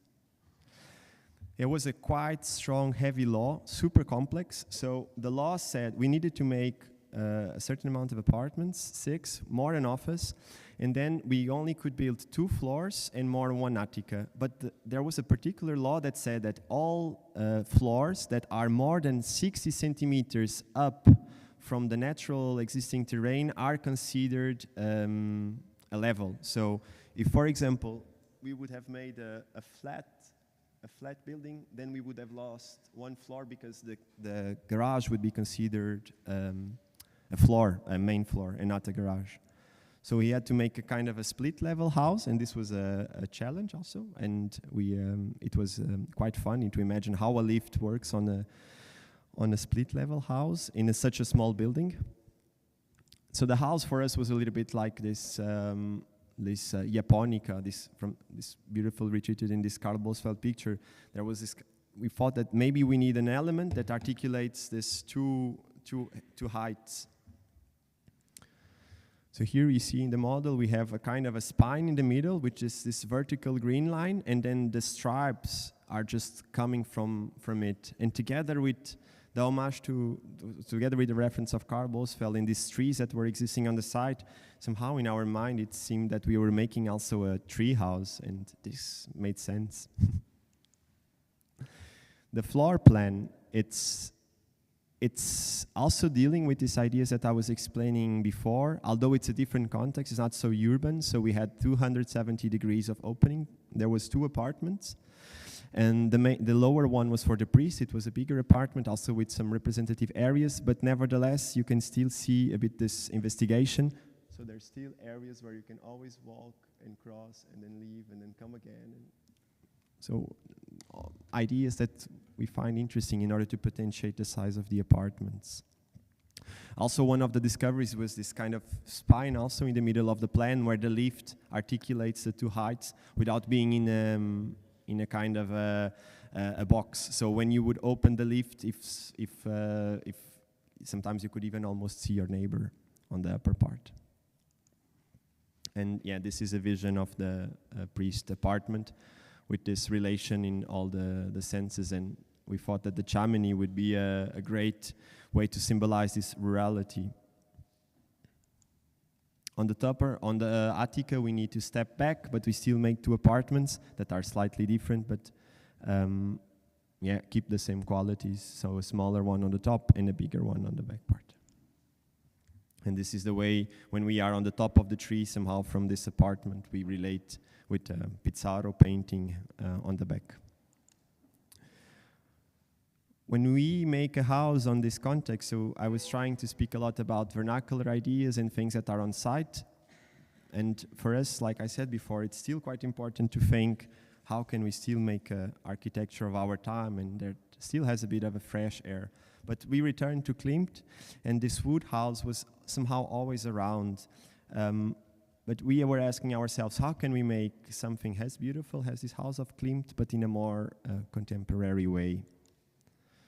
So we were just weaving these stripes, like it was already shown in the model. We were just pushing stripes, trying with wood, but we would apply wood not as a kind of a monodirectional element, but we were changing with wood. So in the big facade, we used the bigger scale of plates of wood, and we would put the green bitume in between them to seal, while on the top facades, like in these 2 faces, we would use horizontal wood to also give a little bit more weight to the building. So here we can see there's these stripes that are all in the middle spine, and with the other side, the stripes turn, and the scale is different. And this is a little bit a view from the garden and how these 2 worlds collide between the horizontality of the faces and the more verticality of the stripes. Now the last one. Am I really bad with time? Is it okay? Okay, so the last one, I decided to put this project because, like I said, it was 2 lost competitions, but we like to believe that in the end we lose the competition, but we don't lose the ideas somehow, no? There's things that always stay with us, and it's our own research. So when we have the opportunity, sometimes it does not occur in this project, but we try to recycle materials, but also ideas. And this is 2 semi-detached houses in Portugal that we are hopefully starting to build the next month, and it's in Aveiro, not so far from here. There's a urban plan that regulates this site, and the urban plan decides where you have a villa and where you have the semi-detached villa. Because it's a urban plan, most of the things were actually already defined. Stepping back from the street 5 meters, the building can be 8 meters large, can be 15 meters deep, 3 meters of passage. So that was what we had, and we were on the 18 and 17, that was our plots.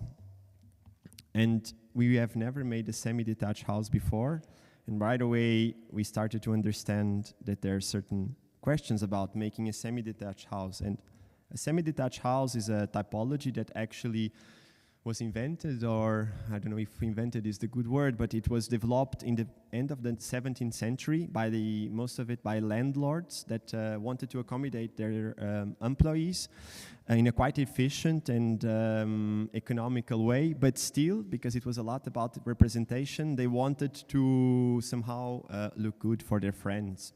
So they made these villas inside of this context, and later this typology was imported to cities, and it was disguised as a villa. And there was most of it 2 ways of making semi-detached houses. One, the first, on the left, from Norman Shaw, was to repeat, mirrorizing the facades. So there's a kind of an idea that you have 2 houses attached that are the same, but with a mirror. And then on the right, you also have the Le Corbusier, Weissenhof, and Stuttgart from 27, where you see that the idea is much more to make one single building much more homogenic. So you only see, the only moment where you understand there's 2 houses is this small element that you have on the fenêtre longueur. We decided that neither of those were really interesting for us, or that was not what we were perceiving. We wanted to create something that was ambiguous, so that sometimes you would look and you would think that it's 1 house, and sometimes you would look and think that it's 2 houses. So we started to work with the most conventional and most prototypal ideas of what's a house. So pitched roof, chimney, and of course, I think Venturi was also trying to somehow search for it. But this house, because it's 2 houses, needed somehow 2 faces. So it needed to have an asymmetry. And this is a picture of Janus, the Roman god of time, where he has 2 heads.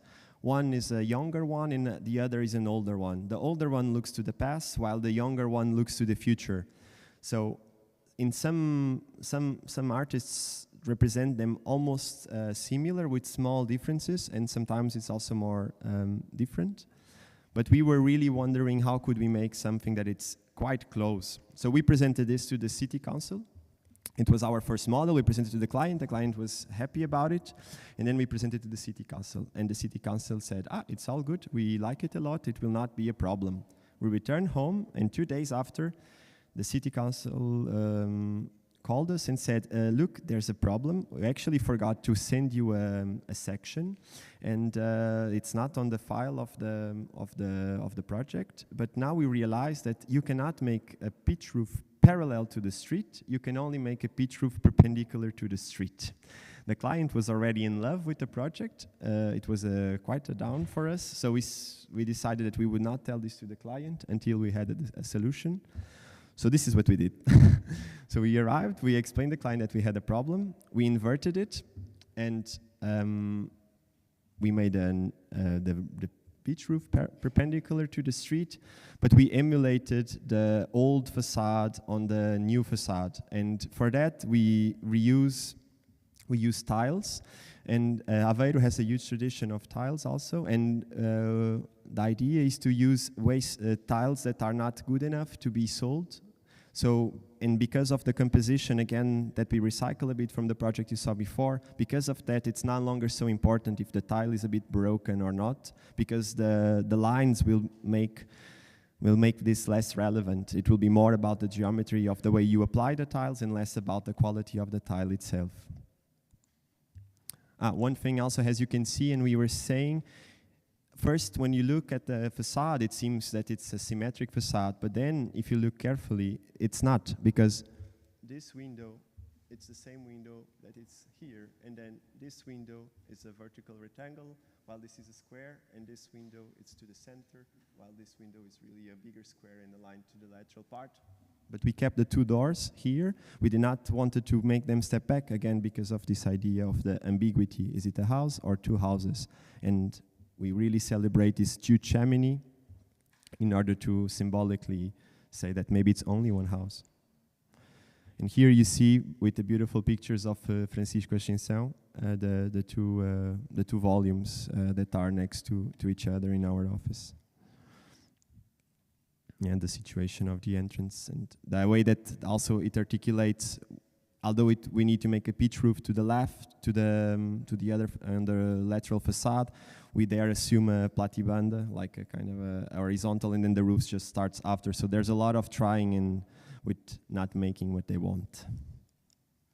And this is a bit of a picture. Also the trees we decided to put are both citrinos, but on one side is a orange tree, and on the other side is a lemon tree that also creates this friction between the color orange and the yellow. The land is quite steepy, and for economical reasons we did not want to move land. So we imagine the site has a kind of a sequence of spaces. Sometimes the spaces are inside, sometimes the spaces are outside. They are spaces that are thought to be occupied, depending or according a bit to the will of the clients. They can shift, they can change, and they gradually occupy the slope. So here you can see, we enter, we have a kind of a lateral ramp where you can also have a car if you wish. And then you enter, and inside of the house you will also step down. After the house, we have a first paved terrace, and then you can have a garden or a swimming pool, and then you have you can have kind of a Obstgarten, kind of a place where you make agriculture, and in the end you have a pergola with a summer kitchen. And here you can see on the section of the house, and the outside are thought somehow a bit in the same way. It's just the way that the house accommodates the slope. We were again wondering a lot how you open a window. And there's this painting from a series of 4 from Magritte that we like a lot. It's called The Human Condition, and it's the last time I read, I promise. And so the painter wrote, "In front of a window, seen from inside the room, I placed a painting representing exactly that portion of the landscape, covered by the painting. Does the tree in the picture hide the tree behind it, outside the room? For the spectator, it was both inside the room within the painting and outside in the real landscape, which is how we see the world, namely outside of us, although havingly one representation of it within us. Similarly, we sometimes remember a past event as being in the present. Time and space lose meaning, and our daily experience becomes paramount. This is how we see the world. We see it outside ourselves, and at the same time, we only have a representation of it in ourselves. In the same way, we sometimes situate in the past that it was happening in the present. Time and space thus lose the vulgar meaning that only daily experience takes into account. Questions such as, what does this picture mean? What does it represent? Are possibly only if one of it's incapable of seeing a picture in all its truth. Only in one automatically understands that a very precise image does not show precisely what it is. So for us, it was quite fundamental that inside of this relation with the exterior, sometimes you would create these relations, and there's 2 types of windows in the project. Sometimes they are small squares that tend to frame the outside, a bit like a painting, and sometimes there's a big window, only actually 1 time or 2 times, where the window is a mechanism that tries to disappear, like it was a limit, but only in order to detach from the outside aggression of nature. We showed this to the client, the Mies van der Rohe Casa Resort, and then we made a kind of a quick collage, and we said, look, this is what we will make only small windows in the house, where you always look at the outside in a quite careful way, and then when you arrive in the living room, then you will have a big window where you can see the cherry trees that are on the lower part. It was also quite economical. And this would be a little bit the relation of these spaces, and then the big window that sometimes is there, sometimes is not there. So, yeah, I will not enter again, but the same, like I was saying, we wanted to make a house. It was a lot of pressure. It's for a developer, so we could not spend so much money. But we wanted to make a house that seems quite big, so we returned to this projects from Corbusier. And in Villa Lac you have the wall, but in Villestein you already have like spatial developments like wardrobes, more complex walls. So we tried on the ground floor to make exactly that in a more, of course, less virtuous way and less a talented way, but we have again the same system where it's always possible to walk around these elements, and sometimes it's a pillar, sometimes it's the kitchen that on the other side is a wardrobe, sometimes it's the joker room that for now it's an office, an office, but later it can be converted to a sleeping room in case of someone has a more reduced mobility. And the bathroom plays a super interesting role because it's really, again, part of the circulation of the house. For now, it's a guest bathroom with the possibility of becoming a laundry, but it could also be adapted to a bathroom for people in wheelchair or with reduced mobility. And this is a view from a 1:20 model where you are inside of the bathroom and you can see the way this relates to the rest of the house. Yeah, again, somehow the way that the spaces relate to each other, creating these sequences, and then also the way that the outside spaces are part of the same sequences. Again, stepping down, coronating it with a pergola and a summer kitchen. And we had also one law that said we cannot open windows to 3 meters. And then what we did is that it's a quite huge pleasure to have daylight on the kitchen and also important ventilate. So we stepped it back, aligned it. We create a courtyard where the tenants can now grow aromatic plants. It's quite useful to be close to the kitchen for that. And this is what we imagine to create this inner world that it's protected, and all of the windows then would occupy or would adopt a different shape. So the way also you relate to this garden according to the piece or the room where you are will always be different. And this is a little bit how it somehow, from the main room you can see the kitchen, and you can also see the square window, but you also see the triangle window, and still again maybe see even to the inside. And this is a view through the courtyard. Also, there's an advantage on the top floor. It's a bathroom, and because of the wall that you have in front of it, you can be quite exposed without being worried if your neighbor is watching or not. Quite a naturist project, like you see in this section. When you go up, actually it started as a 2-bedroom apartment, and then the client said it's much better to sell that if we have a lot. It's much more profitable, so we had to add much more rooms. So the plan is a quite dense plan. But we try to still have sometimes the same ideas that we have on the lower part, and it really works with this main core the same way. So here you can always use this articulation to circulate, which this normally would be the kids' rooms. So you would be also quite close from the parents' room. It would be quite closer to arrive here. And like with the facades, we propose to the client that they are super similar, but small changes could occur. So in one of the rooms, we have this communication between the 2 rooms in case, for example, the kids are too close in age, that they still feel that they live together or they sleep together. And in one side, we have a splitted bathroom, while in the other side, not. And this is the house without the roof, and maybe it's complex, but maybe we looked so much to the plan that it seems so obvious to do it.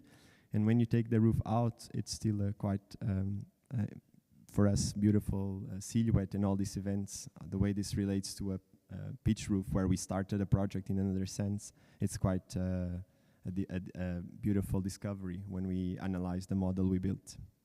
And this is hopefully changing soon. Thanks a lot.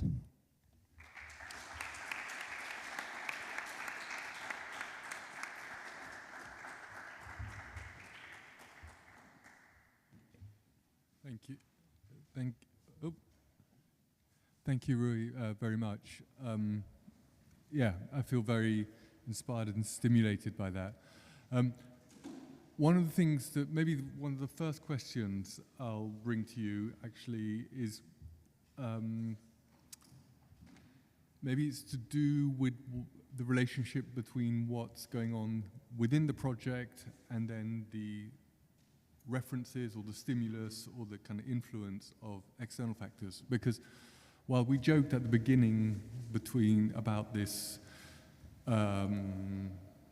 exchange or relationship between Swiss architecture and Portuguese architecture, in the end what you've done, which I find really refreshing, is that we've sort of stepped out of national stereotypes, which is actually quite nice, because most of your references, the vast majority of your references, are neither Swiss nor Portuguese. There are a couple, but most of them aren't. And I was wondering if you could maybe talk a little bit about how they work, how you find them, what you seek in them,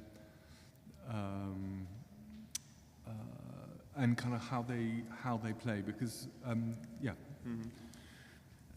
So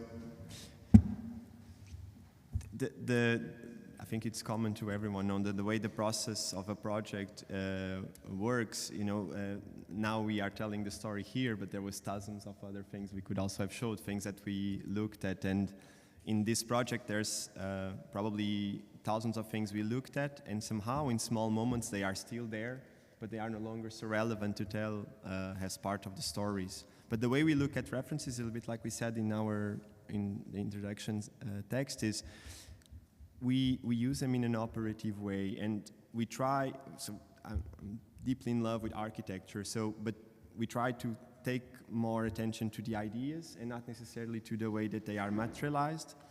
We try that certain things appear in the projects, but not as a kind of in a literal way, because the reference never precedes the project. So normally we face a question, there's something that occurs, and between discussions we have, or discussions with friends, or things that we already know, these things start to come. So to speak about things that were in the lecture, when there's this pressure of making a floor plan, it triggered us.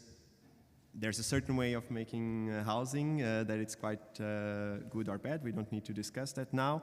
And we always wonder, how could we somehow question this? And what was really the mechanism of why do I feel better, or why is the space bigger or not? So we try to then seek in our culture things that somehow send us in those directions. So I remember when I just arrived in Switzerland, I was in the French part first, and this experience of the Petit Maison, that I was overwhelmed by the size of it. So it seemed super small, but then I was not. I must admit, by then I could not realize why it was so generous to me. Mm-hmm. So then when I started to work, sometimes when we start to work on these projects, there's things that come from a previous experience, and that then we try to use them on our projects. But they are normally always posteriori to the things we are doing, or there's questions and we think that somehow these were already treated. We think that everything is invented. Thank you. I mean, I think I want to just try and be a little bit more precise here, because actually we've had references in all three presentations this afternoon. By far the most with you. But I would say that, in 10, really, I think you had to be looking really carefully at the beginning. There is an image of Villanova Artigas rotated 90 degrees that flashes every now and then. It's incredibly implicit, and I don't know how many people spotted it. Nuno, in your presentation, actually the swimming pools in Ticino is extremely explicit. The kind of infrastructural line that then can organize, kind of spatially organize a sort of irregular territory was very, and then right at the end, there was the comment then that you made about the reference back to Caesar and Evora. So whereas yours are much more dispersed, and actually many of them are artworks, and many American.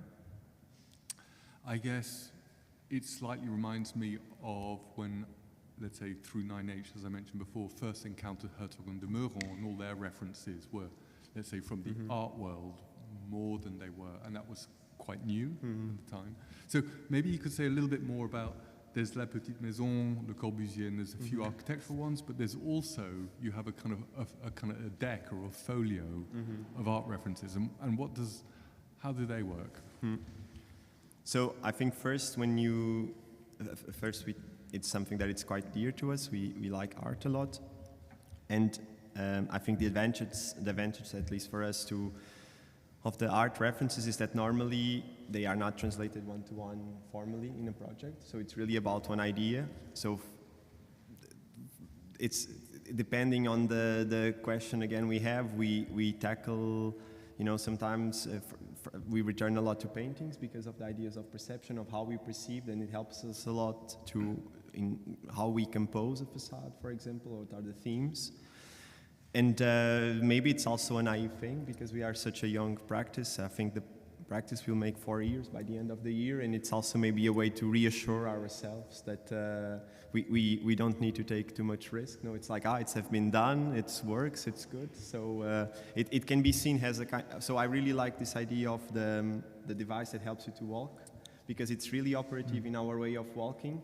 But sometimes it also supports a little bit what we are trying to do mentally. So it also justifies a little bit to us, it's not to the world, but it also justifies a bit to us that there's a certain degree of complexity in it. And then there's a kind of a special pleasure that it's like when we look at the Jeff Wall picture and it can survive by itself because it's the composition, the qualities are there. And I think there's also a special pleasure in then identifying the reference to Matisse. So we try to work with different layers of complexity, and that in the project there's first layers of understanding that are much more spatial and are made for the persons that will live in these houses, and then there are layers that are maybe for more awakened eyes or cultivated eyes. I don't know if it's a good answer. No, I'm just kind of quite interested because it feels like, as you say, the art references, I think that to me it feels like they operate slightly differently. The architectural references are slightly more explicit. Yep. Right. So a figure in a plan, a way of moving around, those things are.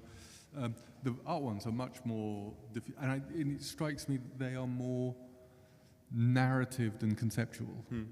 They somehow allow the story to, like, they fill gaps in the story, gaps that may eventually be filled by the reality of the project.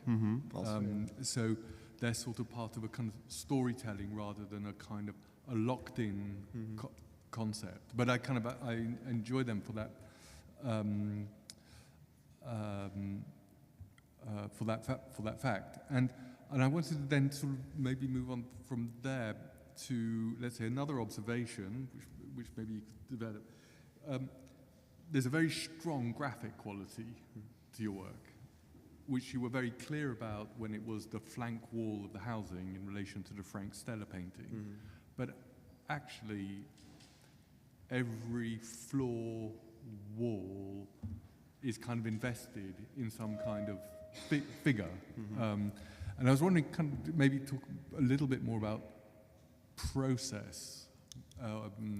Like, how do you go about sort of working through, let's say, when you're developing a competition, what ideas are going to be spatial, three-dimensional, and which ones are going to be played out, let's say, through texture, pattern, color?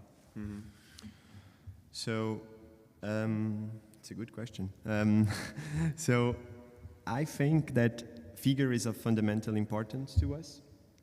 We like figures, and most of our projects have faces, which I think it's one of the things that we somehow can say inherit from Caesar.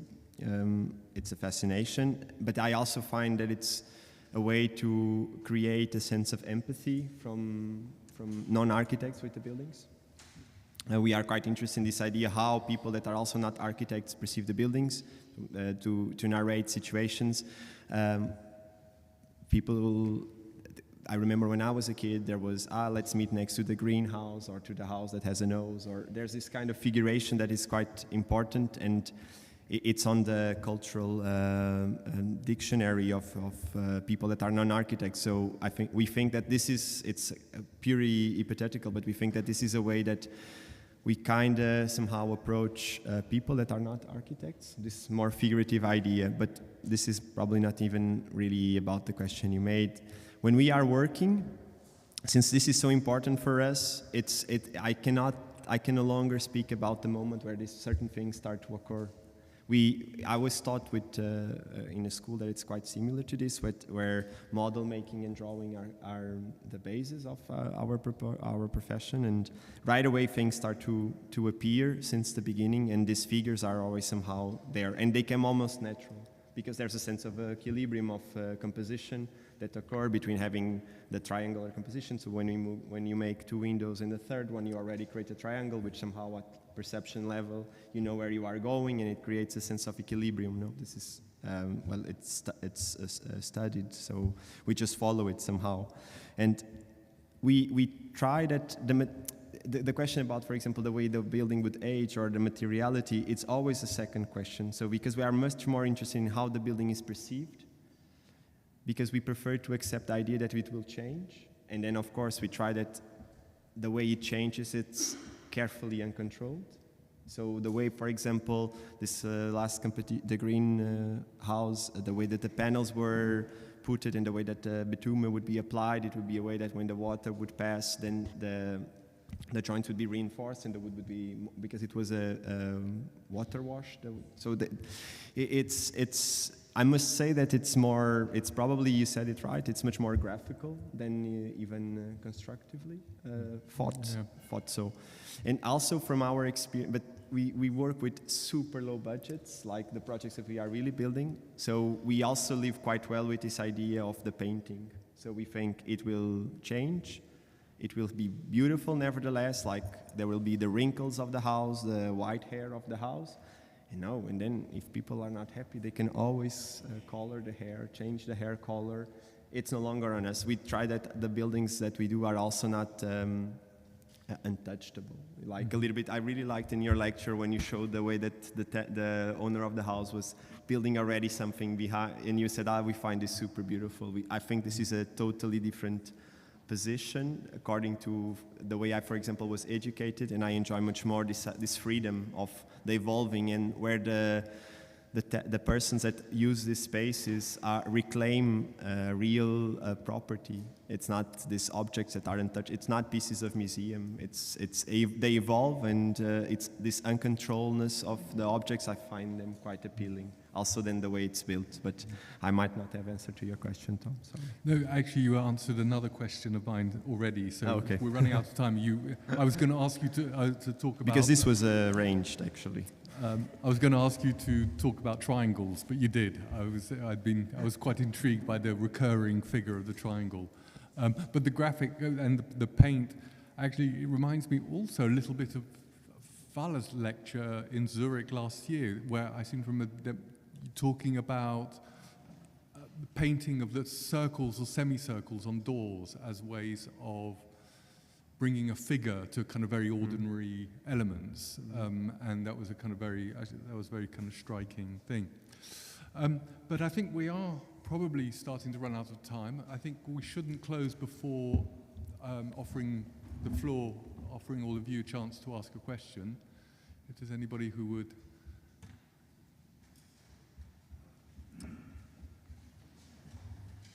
Thank you. So it's a bit going forward with what is being discussed now and the question of the reception of the works, because you talked a lot about time and a certain, let's say, how to inscribe your work within a certain cultural tradition that is extremely diverse, and I find that very interesting. But at the same time, there's a part of your work that seems to relate more to affects and to a certain, so there's a certain cuteness. There are triangles, but there's also faces, quite a lot of them actually. Mm-hmm. And so I was wondering, is that something that is, let's say, what is the intent behind that? Is that something that makes you think as much as the, let's say, the precedence? Mm-hmm. Or what role does it have in your work, basically? Mm-hmm. Well, the work we are doing, it was never described as cute, but it's a new adjective, which is nice. But for me, it's a very positive. No, I don't take it badly.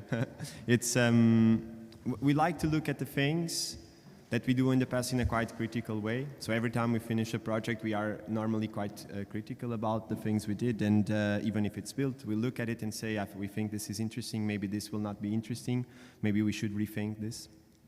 But what is quite important at the practice, I would change the word cute for joy, and it's a joyful work we do, and we try that the process that is also joyful for us is somehow also translated in the architecture we do. We try that it's joyful, because we believe that in a gray world, it's still possible to make joyful things and to speak about serious things in a quite joyful way. So we try that our architecture has serious, has rational, has economical, that deals with all the questions that every practice does.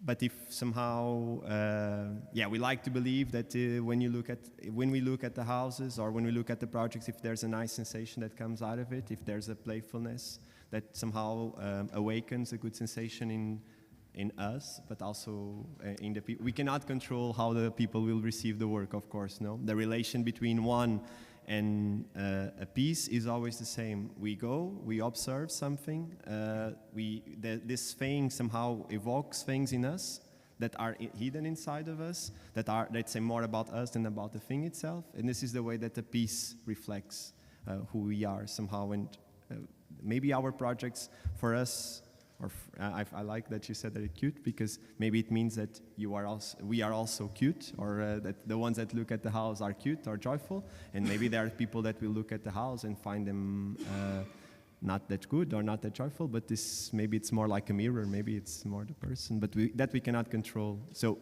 resuming, for us it's really, we believe in a way to do things that where there's joy and there's pleasure, and we like to think that the objects still somehow express that there's joy in the work we do, and that the projects are also joyful.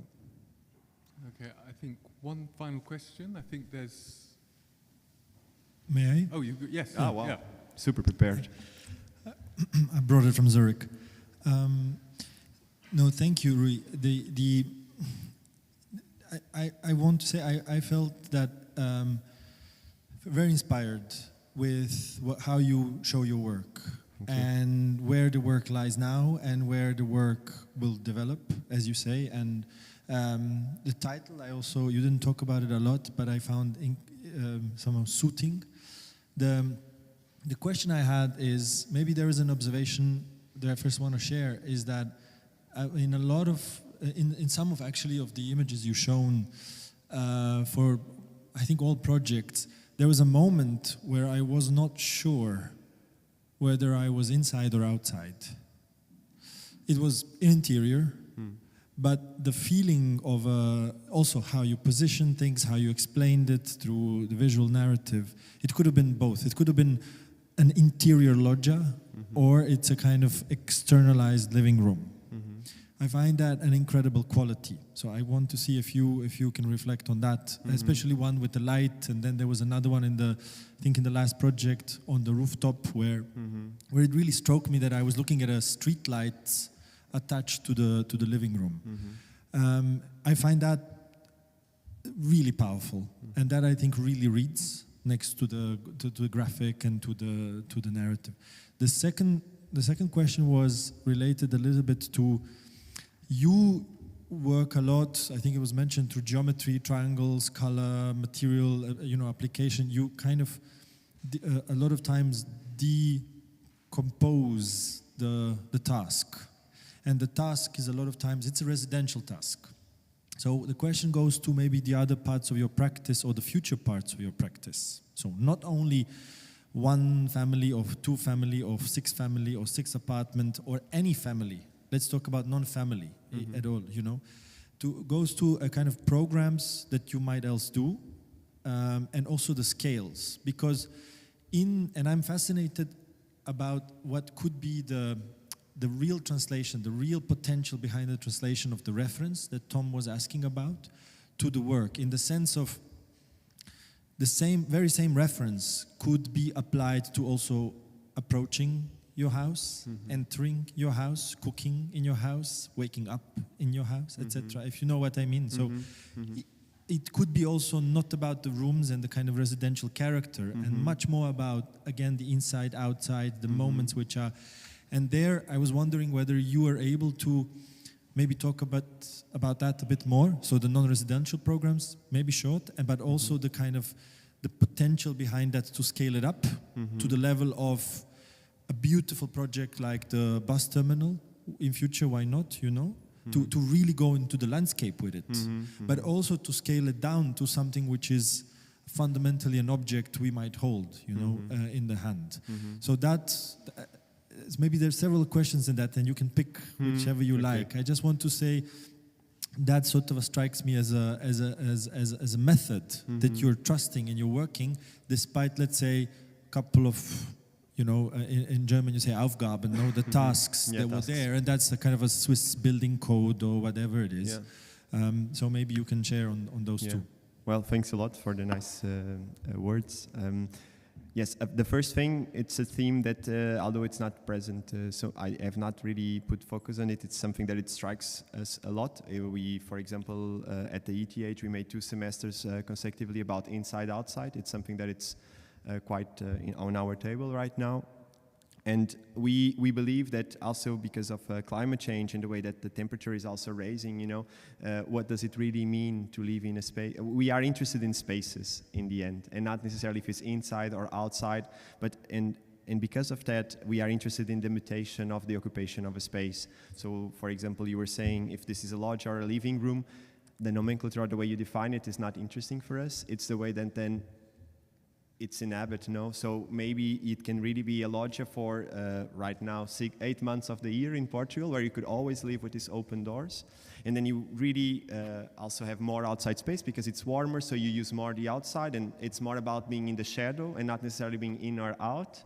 And then in the winter you also have a small, so in the summer you have a bigger house because everything is a bit outside, and we really try most of the times that the projects are really crossing, so that also the air flows through the house, which is one of the main reasons why you would feel outside, no? That the air, you have this airflow. So to really translate this, to use certain architectural devices like like overscaled doors in certain areas, or doors that are able to disappear, or I'm probably not really allowed to speak about this, but we just recently submitted a competition where we could not make a balcony, and then the idea was exactly that where a window could disappear and then all the kitchen was the loggia. So this was our idea, because we could not afford to pay it, and because we could not really extend it. So it's something that it's quite dear to us right now, because we really believe that it's an economy of means. Why, you know, maybe you don't need to build a terrace and a loggia. Maybe if you have a space that can be a loggia and a terrace and an interior space, it's also a question of way of thinking, no? How houses, and in the vernacular architecture, I come from Alentejo, a region in the interior of Portugal, that it's quite warm in the summer, and the area I come, it's really cold on the winter. So this idea of spaces that would somehow articulate inside and outside was made in a kind of a progressive way, to the point that in winter we only lived in the kitchen where there was the fire. You know, even not my generation, but my grandparents, they lived only in this big kitchen. And then in the summer you had much more space. So, you know, you always had the courtyard, and then you had small spaces that are covered, and then where you would keep the seeds. So this progress, the way we inhabit, I think it's, maybe we should look at those examples more in that way. Maybe sustainability is also about space, about square meters, and about how you really need to build. And to the second question, which is super, there's a lot of points. Not sure I can pick it. We make several projects that are not housing, where it was a little bit the theme to speak about housing and to speak about sustainability. But these things, for example, we made a competition for a big school in Renan that we run third with our friends of Cabinet. And in this school, all these ideas were somehow there, but applied in a bigger scale. So we decided that, for example, one building would have the square motif, and then everything we made at that building would always be around squares. And then it's not in one project, we would not have several shapes. We would really attach, because again, we thought, it's so beautiful for a student to say, in which pavilion are you having class? I'm in the square pavilion, or in the circle pavilion. And each pavilion would have then a color. We kept all the existing structures. We built 2 new ones, and then even the existing ones that needed to be renovated, we just attached wood facades, and then every pavilion had a color. And this would also create a way to inhabit the site, but it's a bigger scale. So all these ideas somehow are condensed in one project, and there it was condensed in a bigger site. But it's not probably a good answer, sorry. I think we've probably got to wrap up now, but maybe I could just wrap up just with the observation that while you were speaking, looking through that square window, there is a triangular buttress with 2 semicircular holes, a landscape rising up. The white flowers were glowing in the sun, and all of that was matched with your presentation, and it just fit together. Everything you were talking about was going on outside the window as well as on the screen, so it was wonderful. Thank you very much. Thank you.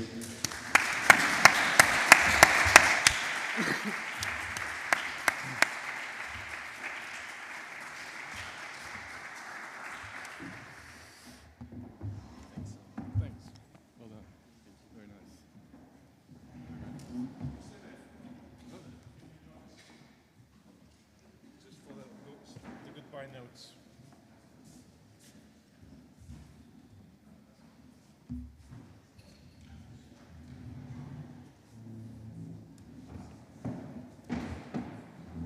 So before you leave, we just want to say a couple of words of thank you, at least from my side. My first thank you goes to our sponsors, Panorama. They were relentless in the support they gave to us in preparing this conference, and we hope to continue to work with them in our 3rd conference. So thank you very much, Panorama. We also want to thank the faculty, because you were also relentless in giving us all the support and openness and very warm welcome that you gave us in organizing this event. Of course, a big thank you to our friends from the ETH that traveled so far, so to also help us bring about this conference and make it a concrete reality. Of course, thank you for the architects. They were the masterpieces of this conference. I really enjoyed attending, and I really enjoyed preparing every single work with you. So a big thank you to you as well. Last but not least, a big thank you to my team, and my team is also composed of real people that work a lot and made a huge effort to bring this conference to reality. So also a big thank you to Joanna. She was really amazing in making this dream come true. So thank you very much for you also, the audience, for coming and for attending. I hope you found the conference an interesting one, and I hope you can follow us in the next conference next year. So thank you very much. Also give the floor to the Dean so he can give us a final word. I've just listened to words that are like music for me.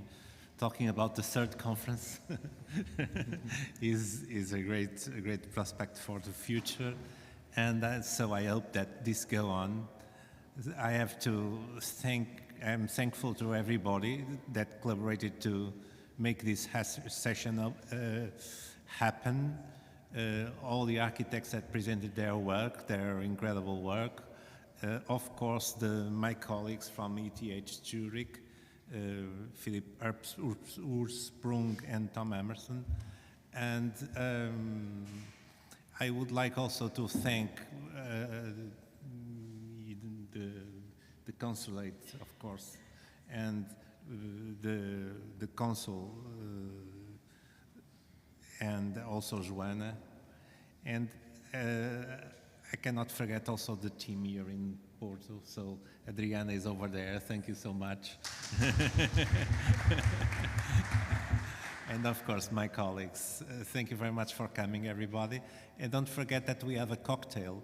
We have to climb the ramp over there and go to the gallery where we'll be served the port wine. Thank you so much.